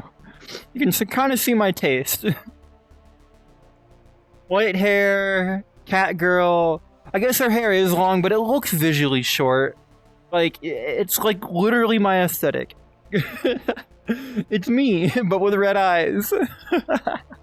I didn't even realize that until now. Literally, just like recollection about it. I didn't even realize this was the situation until just right now. I kind of have a type. And that type is me. I look in the mirror and fantasize about myself, clearly. God. It sucks that Monty is like not that much of a character in Azur Lane, and she kind of sucks as a ship. She was my first tier 10. She was my first SSR, I think. No, Nagato was, but I did get Monty at some point, very early on. But yeah, maybe we'll play some World of Warships at some point. Maybe we'll do it tomorrow, or not tomorrow, Wednesday, or something. Maybe we do it later tonight. Probably not, because I don't know. I'd wanna watch like Flambass and Flamu and see what's like meta and see what's like I don't know what captain. I think all the captain skill trees got reset. I know a lot of stuff, like all my captain skills got reset or something like that because it's from the change. So I need to completely redo them. I need to figure out what is best in slot for all my ships. I also am hyper worried about being bad at the game and losing my PR, I think it was called, my skill rating. I'm also gonna want a name change because it's still under my like dead name account. Though I think the name CatGirlEddie might get more weird looks because actually no, it wouldn't. It's World of Warships community. It would be so stupid. Discord stream wows? Maybe. I do have a premium account right now. I did buy like a 2-year premium account, and relogging back in did extend my premium. God, it sucks. I bought like 2 years of premium, then stopped playing the game like pretty much shortly after. It is what it is, you know?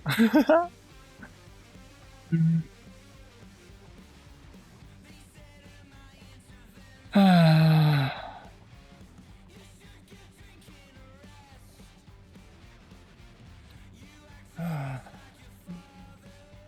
need some water. I'm talking a lot. Okay, let's actually... Yeah, there's some unhinged names. I've gotten really weird looks in like comments about my name in stuff like Squad. Not Squad, Foxhole and stuff like that. Like, CatGirlEddie. Weird name. And then I'm like, yeah... Moving on. No. Just call me Eddie. It sounds a bit more normal, you know? I'm not a weeb or anything hot. Wink, wink, nudge, nudge.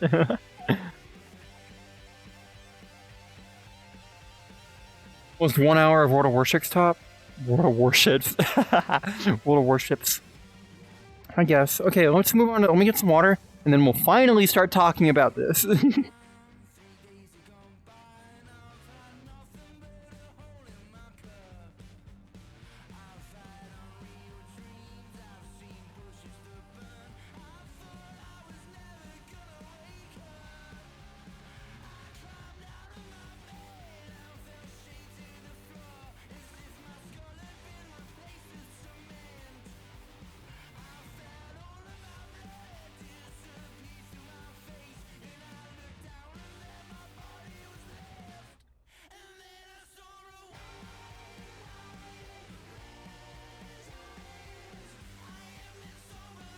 Getting hot in my room.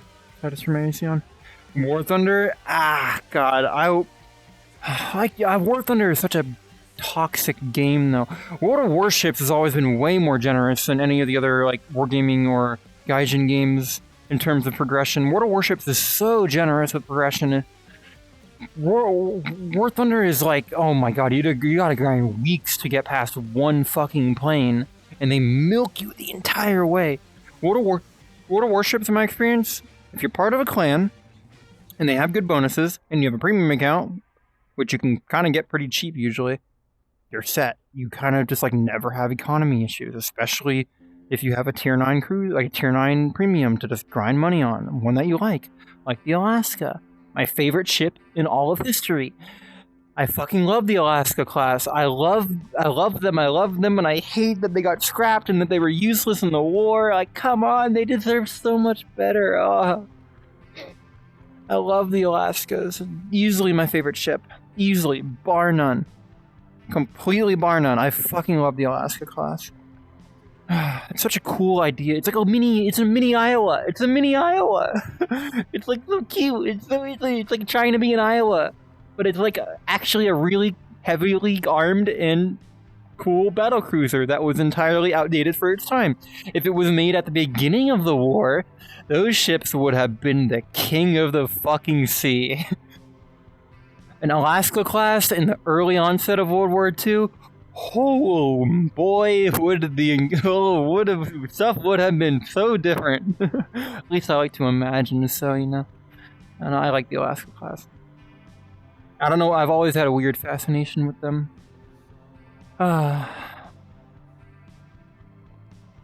Anyways, Texas.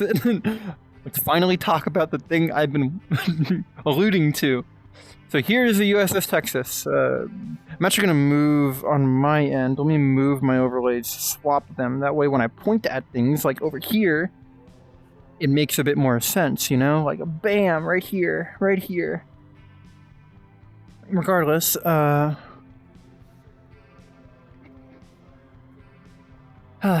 this is the bow-on view of the USS Texas in dry dock, and let's move on. Oh, actually, I have to get the keyboard up to click next. You can't click to go next, but I can zoom in and pan around. Look at that! Look at that! And it looks a bit tiny from here, doesn't it? Well, we'll go to the next photos. Swear to God, if I missed a face photo, I'm going to literally die. Here's us walking up to the side of the ship. We had to put our lanyards, like key cards, on a rack. That way they could count how many people were on the yard, like OSHA regulations and stuff like that. USS Texas is your favorite ship besides North Carolina? Have you been to the Texas, like IRL? Has anyone here been to the Texas IRL besides me? I highly recommend it. Okay, let me pin that. Yeah. So this is right as you enter. Oh. Okay, that's not what I did. This is right as you enter. You get this imposing view. The reason the Texas is in dry dock is that it has really bad rust issues. And the rust was so bad that it was actually... So battleships and a lot of warships have torpedo blisters, which are giant, like, bubbles of, like... It's basically spaced armor, so you have a shrouded... So here's the hull of the ship, you know? Well, actually, let me do it this way. Here's the hull of the ship, where everything is inside, like all the crew compartments, ammo, all the engineering equipment, and everything. And then to counteract torpedoes, they would have a big spaced armor component, like a bubble, like literally a bubble of empty. It would be armor, lightly armored, and then empty air. The idea was to detonate torpedoes away from the main critical hull, basically giving it space, and the air was supposed to like basically like disperse the torpedo. It would let it take an extra torpedo hit or two, depending on where it hit.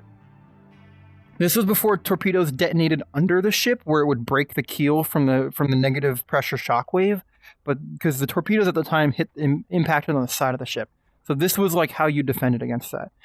The issue is there was enough rusting and slow leaks to where water got into the torpedo blister and accelerated rust from the inside out to where it was just rusting through the hull and rusting through the torpedo blister, and just more and more water was trickling in and getting stuck and getting stagnated and rusting even more and more, to the point where the ship was kind of sinking, and they didn't even know if it would make to dry dock for repairs. But thankfully, they filled up all the torpedo blisters with foam and then moved the ship to dry dock after a long process of finding a dry dock. Quite literally, they had to...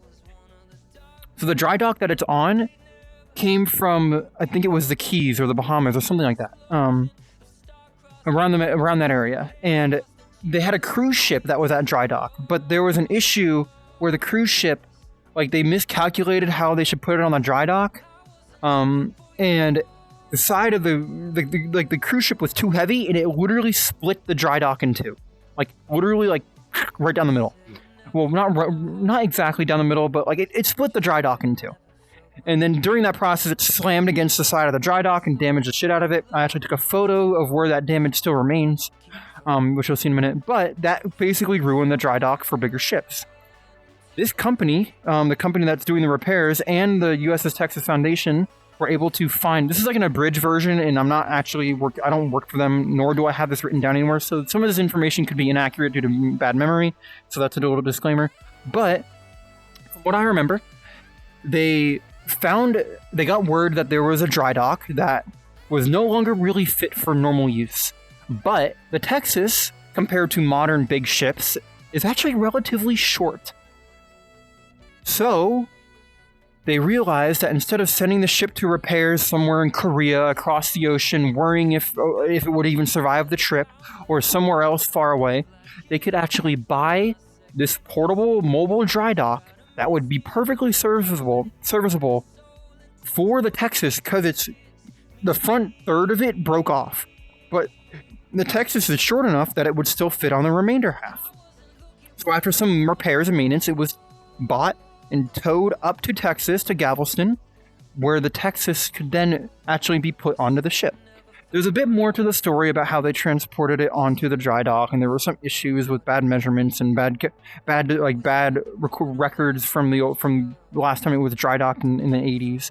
But that's not really something I can remember off the top of my head too well. But this part I do remember. And basically, now it's at dry dock, getting its torpedo blisters repaired and all the other stuff repaired. It's going to get an overhaul everywhere, basically. They're trying to keep as much original material as possible, but they still want the ship to be ocean-worthy. They did change the design of the blister on this side specifically to be a bit more... would be less effective in a wartime environment, but this ship is never going to see fighting ever again. So they kind of just kept it visually the same above the waterline, but then they made it a bit of a better design in terms of maintenance below the waterline. That way it just saves them money in the long run and visually doesn't change anything about the ship that anyone will ever see when it's outside of dry dock, which is once every 35 years or something like that. So, next photo. Well, next few photos. I took a lot of photos. So here's the front of the ship, the bow. You can see the tug line where the tug... Actually, you see the 35 there because it's BB-35. It's battleship number 35. And this would be where the tug pushes on the bow of the ship. You can see they're actually repainting this torpedo blister. They already reinstalled the blister. Here's under the paint right here. Actually, you guys can't see my cursor, but you can sort of see remnants. This crack right here. Actually, I'll get better photos of it here. Let me move forward. This was like where all the water was leaking in, so they completely repaired it, resealed it, re-welded it, all that type of stuff. And they were repainting it black because I think the ship was was painted black during World War II or something, and all the hatches were sealed up, so it could be like stealth mode, you know. But this is where you really get like an actual perspective of the ship. Like, look at how tall this thing is. Like, I'm not kidding. It's super cool. There's a story behind these like square boxes. These were added after the war, or something like that. I don't remember the exact story about them, but still. Sadly, I did not get to go on the deck, but I will be back once they let people back on the deck. Because God, do I want to be on the deck of this thing.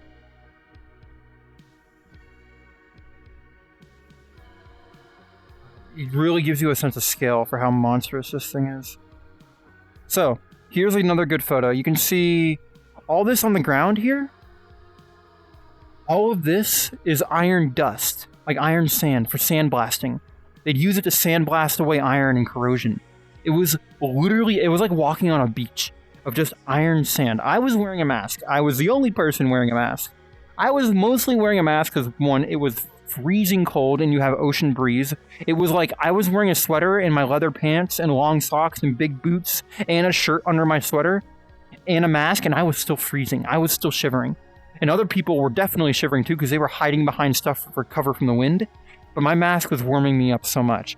But I was also wearing my mask because of dysphoria. But it was like a win-win, you know? And once I saw all the iron dust on here, I was like, damn, good thing I'm wearing a mask, because this with how windy it is, oh, that stuff was getting everywhere. I had to wipe it off my glasses, wipe it off my hands and stuff like that.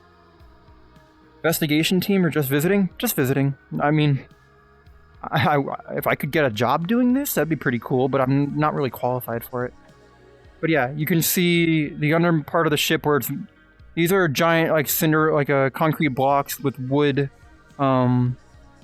so wood padding and wood layering and wooden blocks to hold up the weight of the ship. We'll get a bit more into that in a minute. Here's underneath the new torpedo blister they installed. The normal one would be more flush. So you see down here where the black meets the brown. Normally that would be where the torpedo blister ends. It would extend downwards and go flush against the ship. But for the sake of repairs in the future and maintenance, they basically flattened out the bottom to make it easier to get in there and get access to the interior of the torpedo blister. Because all they got to do is cut a hole in the bottom now instead of having to like go in at a weird angle. Stuff like that. It makes it easier to drain, easier to access, easier to maintain. Stuff like that. This is like literally fresh paint. Like, look at this. It's so cool. And then photos. Nice closer up view of the keel.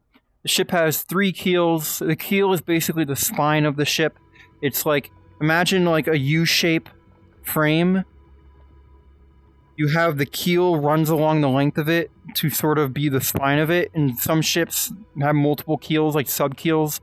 The closer one right here would be the port side keel. No, it would be the starboard side keel. Come on, I keep clicking by accident. And it has like a teak. It has a teak keel with steel on top of it. So this is wood. All this right here is wood on the keel. It's teak. I forget where from, but it's extremely strong.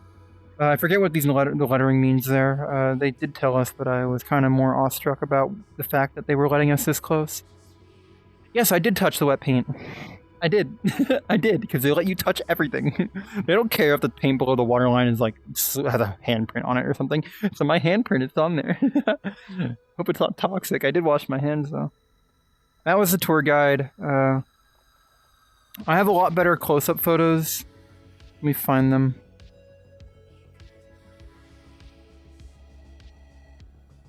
I took a lot of photos, I'm not kidding. I touched it! I touched it! I touched it! This is me touching it for the first time. I'm like, oh, I can touch it. I can touch it. I touched it. I touched the ship. I touched the ship. And I'm like, this is me like getting a close-up of the texture. I'm not kidding. This was like a spiritual journey for me. I was like awestruck the entire time. I was like getting goosebumps, and not from the wind or cold. I was like tearing up a little, like, holy shit, I am touching a piece of history. I am one of few people in history to be in this position, to touch the bottom of like an old warship like this. You know, it was like, it felt surreal. I touched it again. I touched it again. I touched a lot of things on this ship. That's what, hence my title. Hence my title. So yeah, we walked like basically in a 360 around the ship.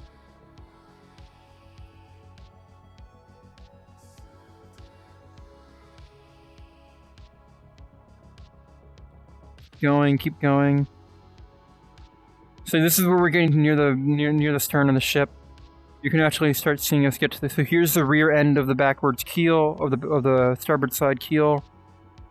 And then we walked in a little bit closer. See, not quite down into the main keel. So this would be the main keel of the ship right here, the actual like spine, the middle of it. This is just me taking a photo along the line. I have a lot of photos, some of which are better for what I'm going to try to demonstrate here. Oh, here. You can actually see. They didn't expect the ship to be in dry dock for so long. So the weight of the ship settling over time onto these wooden blocks was actually, the pressure of it was causing the keel to buckle slightly. I gotta cough.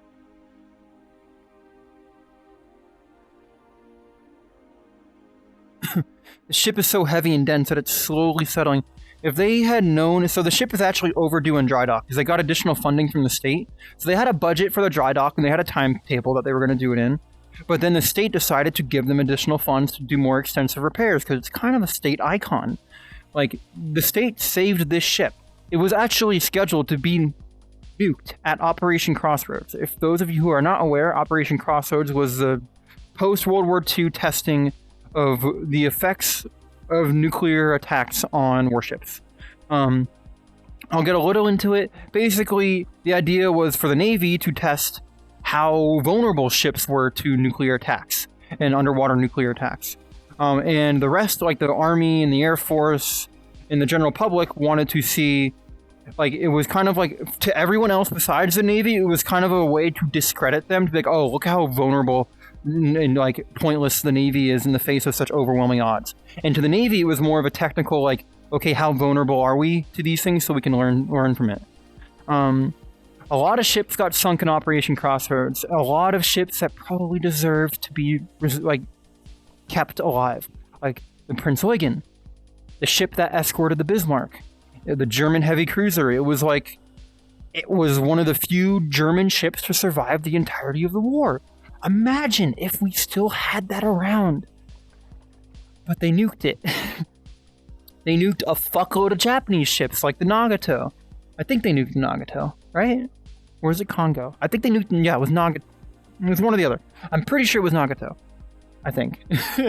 Memory's not serving me quite right. But Texas, along with her sister ship, I think it was Nevada, I forget which one. Texas and her sister ship were slated to be part of Operation Crossroads. But the people of Texas, so the story says, but I actually trust the story. The people of Texas have, as you can imagine, a lot of Texan pride. If there's one thing a lot of Texans have, it's pride. It's state pride. So a lot of people bound together and bought the ship from the Navy to save it from the test and got it into a memorial, like turned into a memorial. So I'm sort of, I don't even know how I started this topic. How did I get on Operation Crossroads from talking about the keel of the ship? I don't know, I guess it's a show of how passionate I am about this stuff. It was in Nevada, but that motherfucker would not go down yet. Took on 2 nukes and still floating? Yep, yeah. Yes, it was, I remember. A lot of ships got destroyed in Operation Crossroads. A lot of ships that I really wish didn't. A lot of cool museum ships would still be around. But, I don't know. I wish a lot of the Japanese and German ships were preserved. We have a lot of American ships preserved, some more American ships, like older American carriers pre-Essex, would have been really nice to keep preserved. Especially the Enterprise. Fuck the government for scrapping the Enterprise. They didn't even nuke the Enterprise. They just scrapped it. Like the most successful ship in history, the most like revered and like it's talked about ship in naval history, completely fucking destroyed just because the United States government and Navy were being too penny pinchy. You can visit the German and Japanese ships by camera? Yeah, if they haven't been scrapped for their steel illegally yet, because actually no, it would all be irradiated, but still like illegal scrapping. Regardless, the point I'm making is that I forget how I was talking about this, but Operation Crossroads, Texas was slated to be nuked, but they didn't. Because I was talking about funding and all that stuff. I remember how I got on that tangent. Basically, Texas wasn't supposed to be in dry dock this long. If they knew that it would be this long, they would have put more support under it. But because it's not, the ship is buckling under its own weight, quite literally. Because you can see the keel here buckling from the weight. This fracture right here, this big long like break, is from the weight of the ship. That is. Oh, I gotta plug my headset in. Oh shit. Okay. Let me unplug you. What is my battery at? 15%. Okay, I gotta hurry up. I guess I've been talking for about 2.5 hours now. Jeez. Okay. Do I have a pocket to put this in? Yes, I do. It's perfect. Okay. Yeah. Okay, yeah. There you go. Yeah. Anyways, next photo. Here's a straight shot view down from the stern of the ship to the bow, under the keel. Look at that. Straight down in there. Sort of gives you a cool perspective of the ship. And I was getting like a close-up of the starboard side keel, and then the opposite side. You can see here, these are patches from previous previous dry docks, where they repaired those same type of microfractures and bends in the keel. The ones in the previous photo will probably be patched up in 35 years. They're not really structurally that damaging to the ship, like at all. It's kind of more like, okay, we'll patch it next time type of thing. And I touched it. I touched the keel. I touched one of the keel. I grabbed it and wiggled it a little. I'm like, ooh. But yes, to give an idea, all of this is iron dust. It is literally iron sand. This is not like dirt. This is iron. And this is like, I forget the exact component, but it is, if you look it up, it's iron sand used for sandblasting like corrosion. It's probably not great to get into your lungs, so I was wearing a mask. If I accidentally left a face photo in here, you'll see it before I delete the VOD. Next photo. And here's the wooden part of the keel, the teak that was used. Literally just wood. It's just straight up wood. Treated wood, I imagine. And I touched it. I touched the wood. I touched the wood. Touched the wood. I touched everything. That's a cool shot. Look at it straight down there. It's dark. They were marking like holes in the ship with like these little things right here, like plastic bags and hooks. That was another fracture that happened along the side of it, like along the keel. I got a photo of inside of it. A little interesting photo there. You want to eat the sand? What the fuck? Did I take the Texas out to dinner first? Okay, if Texas was a ship girl, she'd be too classy for me. Actually, no, she'd be too rowdy for me. That ship has lived so long and done so much crazy shit that she'd, please? If only ship spirits were real, you know, like Can Cole style. If only, if only. I like to imagine, you know? I like to imagine.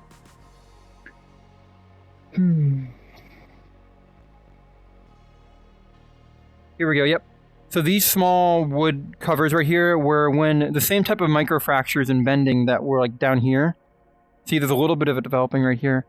But these square panels right here are from when 35 years ago or so, back in the 80s. Would that be 35 years ago? 45? I don't know. Where they repaired those same type of holes, you know?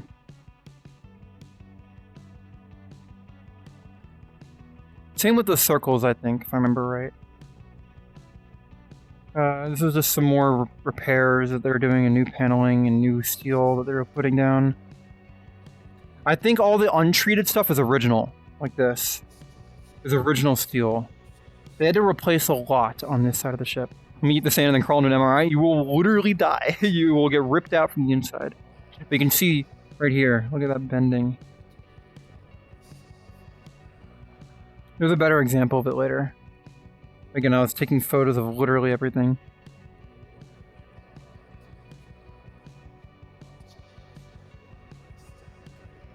And then you can see right here, here's the propeller shafts. They sealed them up because the ship is never going to be moving under its own power again. God, that'd be cool though. So they sealed them up just for maintenance purposes, and the ship is just getting tugged everywhere anyways. Then there's the rudder. I have a better photo of the rudder in a second. Sun, bright. Another close-up of the sealed up starboard side propeller shaft.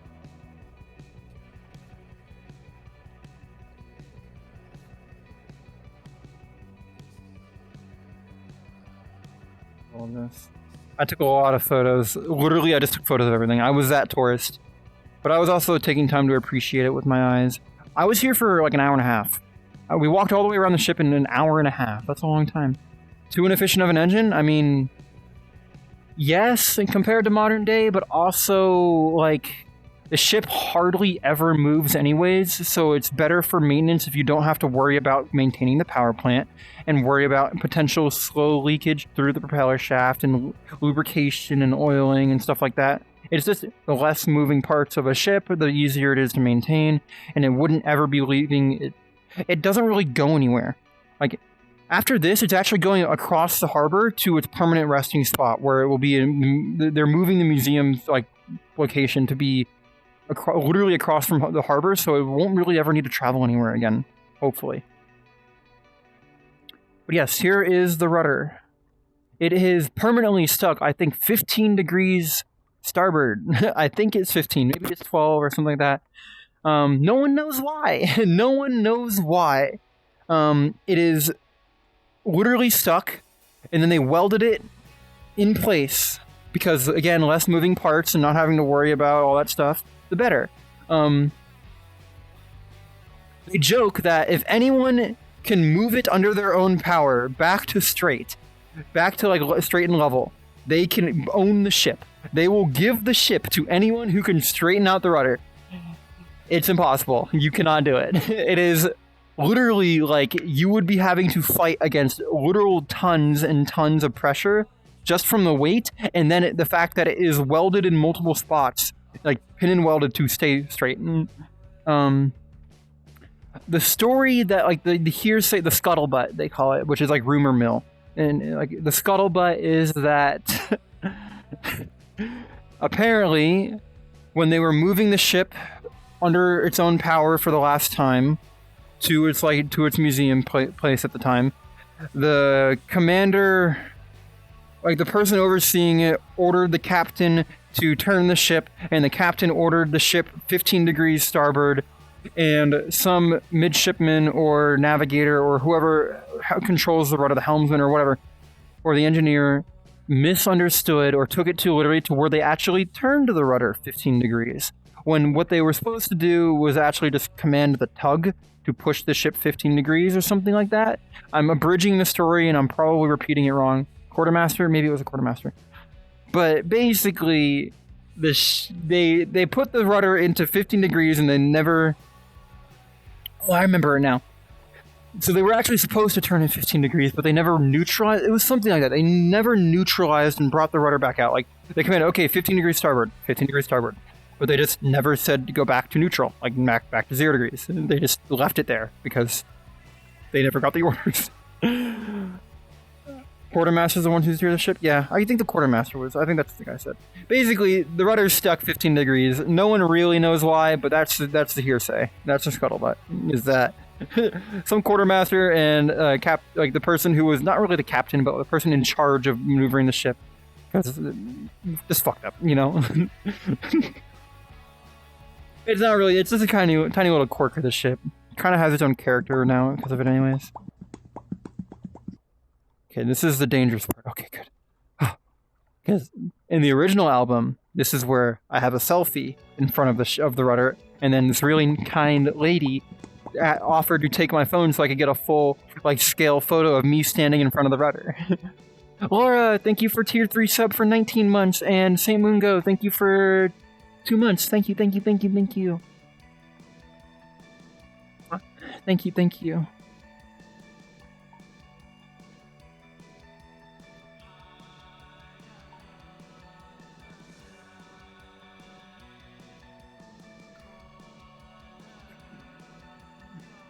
Boobies? True. Trumer. Very true. Okay, he was using a laser pointer to point out, literally, where the ship was, welded to be stuck like this. I touched it. I touched the back keel of the ship. I touched it. Too good. Thank you for 19 months. Thank you. Here's more photos. Literally, we're in Galveston Harbor. There's a cruise ship. There's a cruise ship right there. And actually, this is where... So, in front of this yacht, behind this guy's head, is where the ship will be stationed for the remainder of its, foreseen future. Where it's going to be a museum piece. Look at those white-ass gamer girl hands. What the fuck? Never seen sunlight? Bitch! I'm literally in sunlight in these photos. Fuck you. Fuck you. Oh, I'm so paranoid that I'm going to show my face on one of these by accident now. I went through them all, but I missed some apparently earlier. Okay. It's more photos. You can see some of the rusting. This is surface level rusting, not really that bad.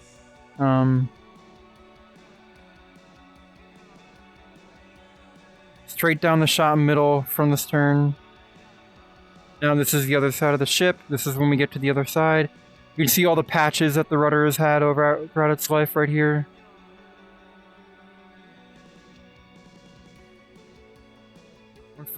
More photos.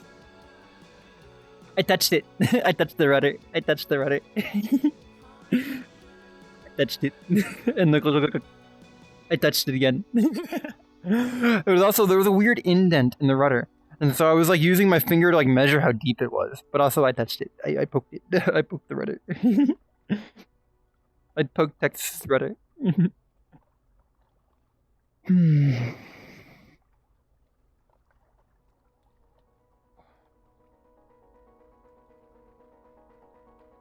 More photos. There's the bow. Well, stern, I mean, fuck. The stern of the ship. I think you can actually see where it says Texas on it, USS Texas. I think the sun is breaking it too much. I thought I had a photo of it. But another good perspective of how big this ship is. And this is a small battleship compared to the North Carolinas and stuff like that and the Iowas. Because this is much older. Yeah, this side you can see a lot more damage to the keel. A lot more pressure damage to the keel, where it buckled a lot more. And a lot more corrosion on it. You can see where rivets popped out and just fell out from pure corrosion and stuff like that.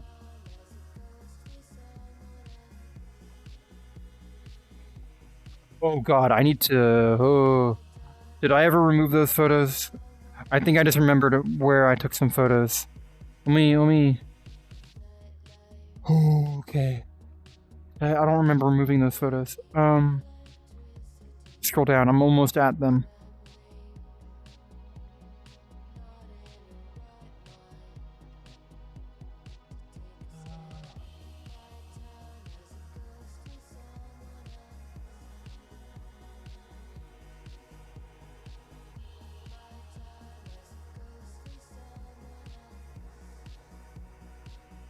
Okay, it looks like I did. Right, there's the chair. No, I didn't! Oh, I caught it! I fucking caught it before it happened. And then within the next 10 photos, there's a full, like, body shot of me. Uh-oh. Let's delete those.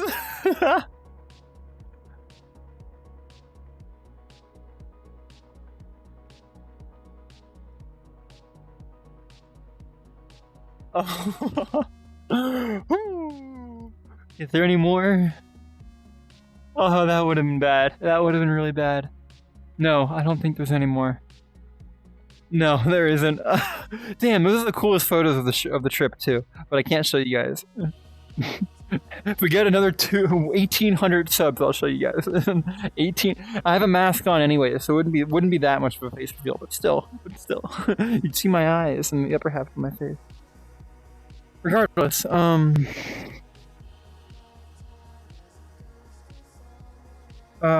buckling on the keel.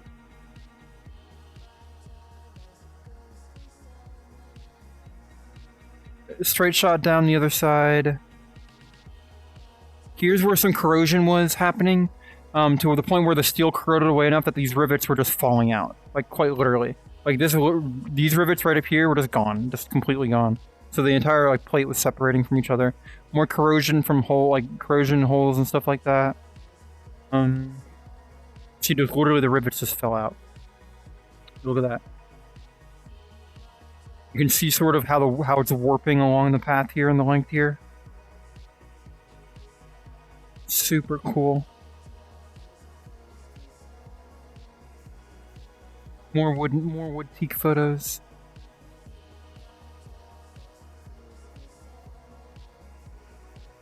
Look at that. Straight shot down, that's our tour guide there. This right here is the bottom of the ship. Like the direct middle of the ship. I have a photo of me under there, but I take a photo. Here I am. This is a first-person view photo. There's literally a chair there for one of the workers, underneath the middle of the ship, just underneath the center keel, the entire weight of the battleship directly above me. You know, like just sitting there, you know, with like 28 or 38,000 or whatever, how heavy the ship is. I actually don't know the tonnage, but it's just sitting right above me, just right there, just sitting there. A lot of weight in those, a lot of trust in those steel blocks. Oh, here's a really clean, like buckling area where the steel just buckled in. No breaks or anything in it, but complete bucklage.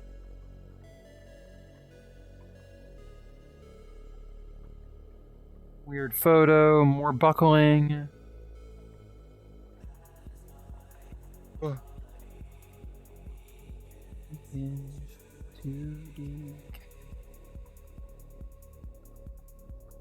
More photos, kind of more of the same thing that you guys have already seen. I don't mean to rush through, but there's not much to talk about. I literally just took every photo I could. Some of them aren't that interesting compared to, I mean, it's interesting, but it's like, there's nothing to say about them. I'm just gonna scroll through them. More holes that were, well, not more holes that were patched and such like that.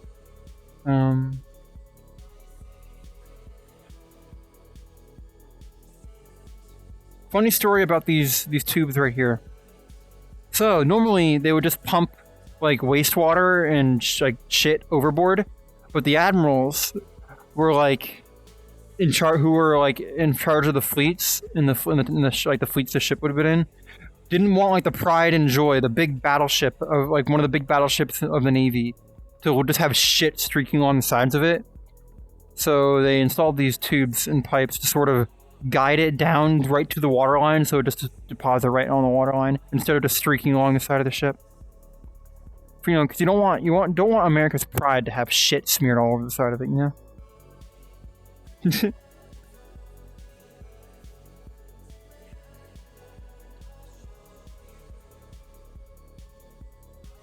More photos. Here we go. Ooh, yeah. This is a story. Do I have a good photo of it? Yes. This is a little bend bar, or whatever they call it. This is a little stick of steel that they placed on this part of the ship and welded to the top, or welded to it. That way they can measure how much it's settled over time by like the difference in like where it's sitting, or the length it was originally versus the length it is now, so they can measure in inches how many inches it's settled. Kind of a neat little trick. Little shipyard thingy. More iron dust literally everywhere. I'm not kidding, it is literally everywhere. So literally, you can make a sandcastle just right here of just iron dust. Quite literally the most metal sandcastle of all time. View straight up onto the side of the ship. These would be where I think the 5-inch casemate turrets would be mounted. Which are basically, well, not turrets, it'd be guns. Instead of having a turret, they'd be a standalone gun inside sort of like a porthole opening area. On kind of like a bit more of like a classic, when you think of like a fortress, it'd be a bit more like that instead of having its own individual turret. I believe this is one of the torpedo tubes, if I remember right. That's one of the torpedo tubes that they sealed up back when they refit the ship back in the 40s or something, or 30s, because they figured out that torpedoes were kind of useless on battleships. I think that was where that was. More photos of the side. Coming up on the bow of the ship, get a really cool view of the buckling on the front port side keel. Closer to it. Someone threw a plastic bag in there for some reason. One of the workers, I guess. I don't know.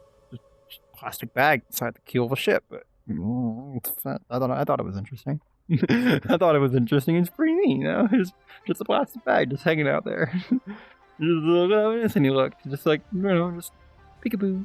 Oh. This is also a cool perspective to see like what's underneath the teak keel, like the wooden part, like where it connects to the rest of the ship. Photos coming up along the bow. I do believe somewhere right here there's a patch. Was it this right here, that square, if you can sort of see it? What they told me is that somewhere, the ship was like near a German port that was getting contested. Like a 5-inch or some sort of 7-inch gun shot at the Texas and didn't detonate. No one noticed because it was an uninhabited part of the ship where there was nothing critical. It just entered and never detonated.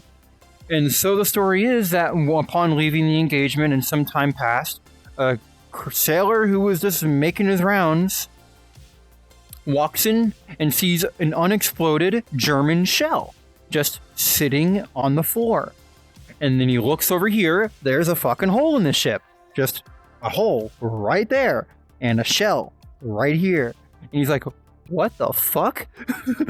And there's a bit of a story about how they keep it like contained, they literally like put it on a mattresses so it doesn't hit anything or detonate. They bring it back and they inspect it. The ordnance master, upon back at an American port, like inspecting it, literally just reaches in and like, oh, it's never been primed. They didn't prime the shit, like prime the fuse, and he just yanks the fuse out, just out of bravery or stupidity. He's just like, oh, it's not primed. Here's the primer. And then after it's been deprimed and safe, like been like assured that it's safe, they actually gave it back to the ship as a good luck charm. It's like, yeah, keep this. It's kind of a good luck charm, you know, an unexploded German shell that hit you and didn't do anything. Like, just do with it what you will. And they actually still have that shell on board to this day. It is one of the heirlooms of the ship that hasn't been stolen by the numerous like people who've either worked on the ship or worked on the ship at a dockyard over the years.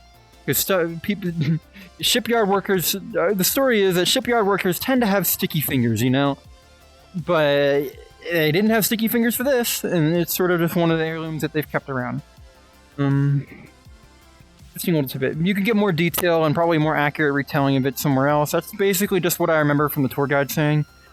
I got it approximately right, but you can definitely get a more in-depth retelling somewhere else.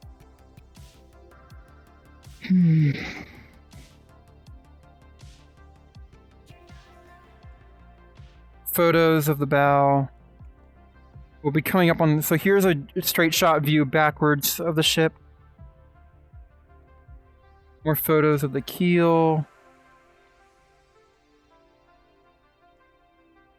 And then you get the big bow right here. You get the fucking gigantic bow. Look at this! Look at that bulge.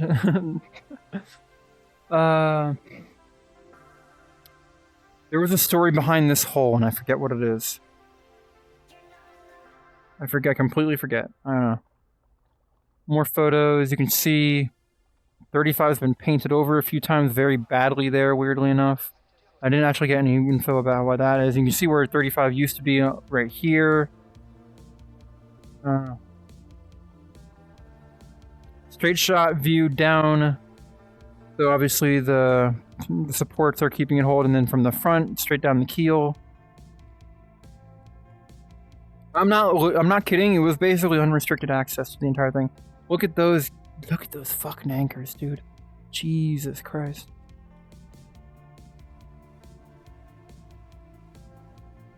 More photos. There was a story about this right here. I forget what it was. Maybe this was where the torpedoes were launched from? I forget. I don't know. Okay, here's I forget what these are called. But basically, as an anti-mine measure, because like ships would lay chains like out under themselves to slice up the chains from the mines. Because these mines were held, like they'd have a giant anchor, and then they'd be buoyant, but they'd be held a bit below the water by a chain. And you would use other chains to slice them off before they detonated, like, got in contact with your ship, or got close enough, because a lot of them were magnetically charged, or something like that. So you'd have these like chains running underneath the ship. I forget how exactly they're set up, but basically it was an anti-mine feature, anti-shipping mine, well, anti-ship mine like measure, where apparently it was super effective, and you would loop the chains through these holes, which of course I touched, because why wouldn't I? I touch everything. I touched everywhere on this battleship. Oh no, it's so scandalous, so scandalous. Oh my god.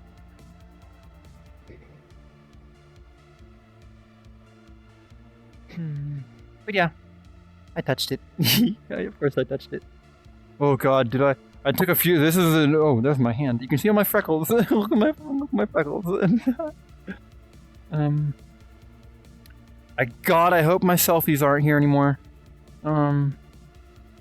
Those numbers are measured, like, to measure how far above and below the water line, like, the water is, or stuff like that, or something about the water line measurement like that. I'm not actually that well versed in that type of knowledge. Here's a view back from the bow, and then you got some really cool wide angle shots of the bow. Please God, don't have any. Let me check. Let me check. I checked like 5 times, but now I've already missed a few. Nope. It looks like there's no self. Oh yes, there were definitely some selfies here. None that actually showed my face, but they showed too much. Delete. Okay, crisis averted once again. Let me click this. Pin this. So you get a nice view of the big bow. The big, massive, bulging bow. I didn't get a photo of it, but I did jump up and tap the bow. I tapped the tip. I touched tips with the battleship, you know? I had to say that I did. I touched tips with it. The tip of my finger met the tip of the ship. The under tip of the ship. Ooh, how scandalous, how lewd, oh my god, I can't tell anyone. Oh no. Oh my god. But yeah, this is one of my favorite shots. Just look at that. Oh, so imposing. Another shit shoot right there. That's what I'm calling them, shit shoots. Damn. Please God, no selfies. Please God, no selfies. Oh. Okay, I need to check. Because the next photo is a selfie. Oh, holy shit, okay. Oh god, what photo is this? What photo is this? 57. Okay. That's the only one. That is the only one. That is the closest you guys will get to a selfie from me for a long time. I did go through it. I did. It's why I started late, because the capture, I had to download a whole new program to preview these images because OBS can't capture the Windows Photo Viewer. I went through all the photos, but I did it very fast, clearly. But yes, look at it. Oh my god, it's my hair. It's my hair and my little hard hat I was wearing with my TVA hoodie that I bought at TwitchCon. Oh. Okay, crisis averted. Okay. Oh, straight up shot. Look at that. That's a cool view. It's like the chin. It's like a chat. Ah, why am I over here? What? I gotta match this perspective. You know, I gotta match this level of imposing energy.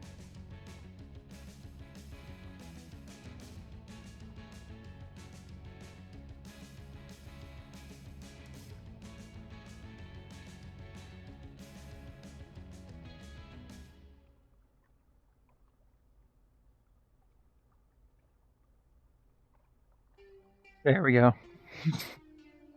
Is that imposing enough?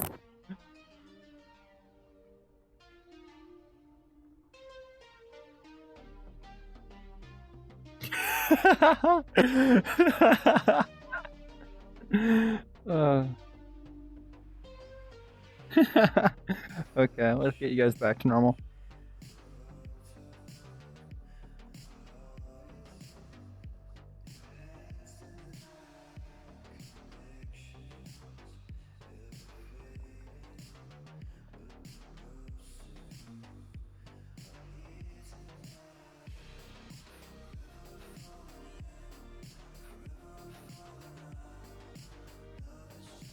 Okay, one second. I gotta move my behavior auto level.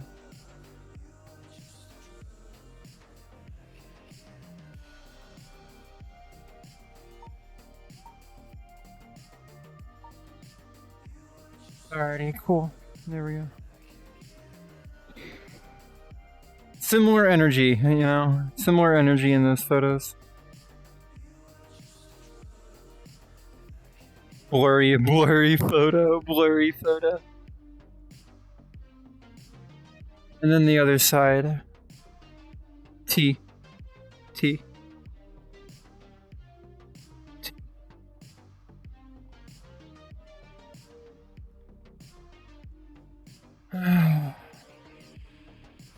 What does this say? Don't move, okay, what? Don't move, okay, take, what? I don't know. Don't move is all I can read. Looks like a little mouth. Reminds me of an abyssal destroyer from Cancol. Why we are looking a boat? Why we are looking a boat? Because I visited this. These are my photos. I took these photos a week ago, or 2 weeks ago. The 10th. 20 days ago? Have I really been on that big of a break? No. Oh my god. 20. Holy shit, time flies. My god. Oh. Well, I'm back. Yes, I took all these photos. The little mouth. It's like a Kantai collection abyssal destroyer. Okay, and that's all the photos pretty much. So this is the last photo I took at the shipyard. And then this is a nice little photo of the perspective. Here's the best shot I have of the actual ship with the turrets and everything. That's how big this motherfucker is.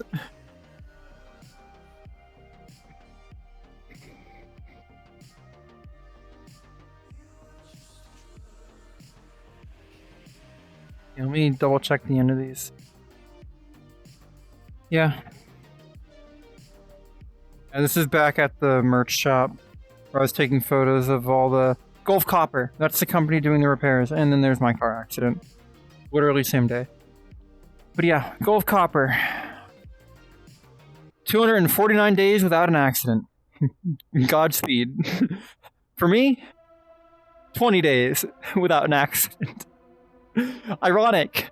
Oh my god, the irony. The irony in this photo. 249 days without an accident. Me has an accident. Fuck, dude. Fuck. Well, c'est la vie. It is what it is.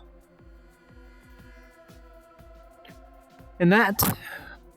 And you, yeah, Chacon, you got it even worse than me. You totaled your car. Fucking hell. Glad you're...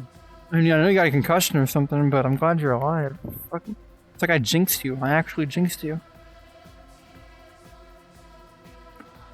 Anyways, that was my tour, and both my tour and now your mini tour of the USS Texas. If you have access to the Houston area, the South Houston area, or you wish to make the trip to it, I highly recommend that you go to the USS Texas Foundation website and purchase a ticket and book a time. They do tours, I believe, from 8 a.m. to 11 a.m. starting times. They end at 12:30, the last one. That's when mine ended, right? Yes, okay, these photos are dated incorrectly. Pretty sure. Maybe it wasn't the 10th. I don't know. Anyways, I highly recommend you go to the USS Texas Foundation website and purchase a ticket. If you are in the area or you wish to visit it, it is a once-in-a-lifetime experience. It is $150. I am not sponsored for or paid by this foundation in any manner. I just purely believe in the mission. As you can see by me spending money and time both to talk about it, to promote it, and to visit it, and my intense interest in the subject, I highly, highly believe in the project. It is $150, which is quite a pricey amount, but it is tax deductible. They are a 501c3, so you can write it off on your taxes and get a little bit of it returned from the government, however the fuck that works. I'm not a tax lawyer or an accountant. I don't know how it works. All I do know is that something with taxes and it's good, and it's a charitable organization that you can write it off. Highly recommend it. It is quite literally a once-in-a-lifetime opportunity. This ship will probably, maybe, potentially, maybe be in dry dock in 35 years from now. From now. And who knows if the company that does it in 35 years, if the person in charge of Gulf Copper or whatever company is in charge of it in general, will even allow people onto an active work environment. We had to follow OSHA regulations for this because it is quite literally an active shipyard. There are other ships being repaired at the moment. There were dock workers there on lunch break. We didn't see any of them because it was the weekend and they don't do much work on the weekend, but it was quite literally an active shipyard. Like, we had to go through a security gate, we had to have a guide, we had to have ID badges and stuff like that. We were legally required to wear hard hats, closed-toed shoes, long-sleeve shirts and pants, and safety goggles. Yeah, maybe it does it again in 35 years, but fat fucking chance that whoever's in charge is going to let people tour it like this, you know? And it was so heavily damaged from years and years and years of neglect from the previous owning foundation before the USS Texas Foundation that who knows if in 35 years it'll even need this extensive of repairs. Currently, the ship is scheduled to stay in dry dock until, I think, mid-February? February 10th or sometime in February. So you have up until then to go give it a shot. If you cannot make it out there, they do have merch on their website that you can buy that will support the foundation, some of which comes from the ship itself, like this. I bought... Let me show a photo and make this a little bit bigger. I own a quite literal piece of the USS Texas. Find it. I have it on my, my shelf up here of all this stuff.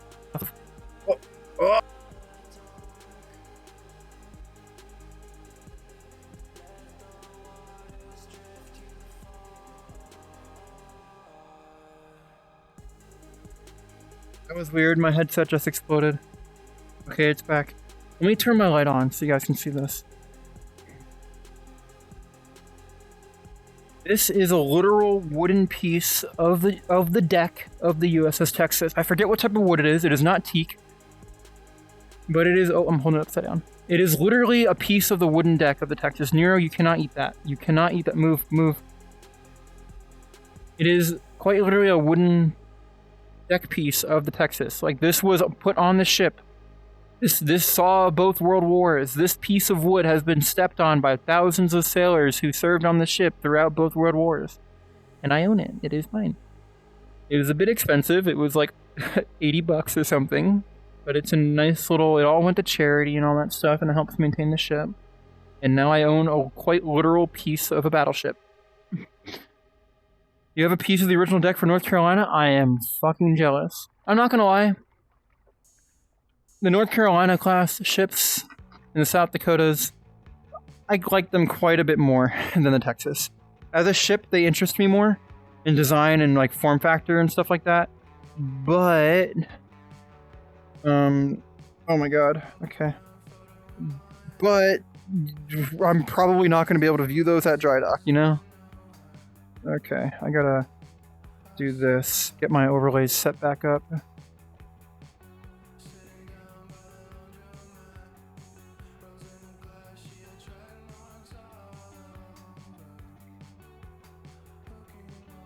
Yeah, I own a literal piece of the battleship now.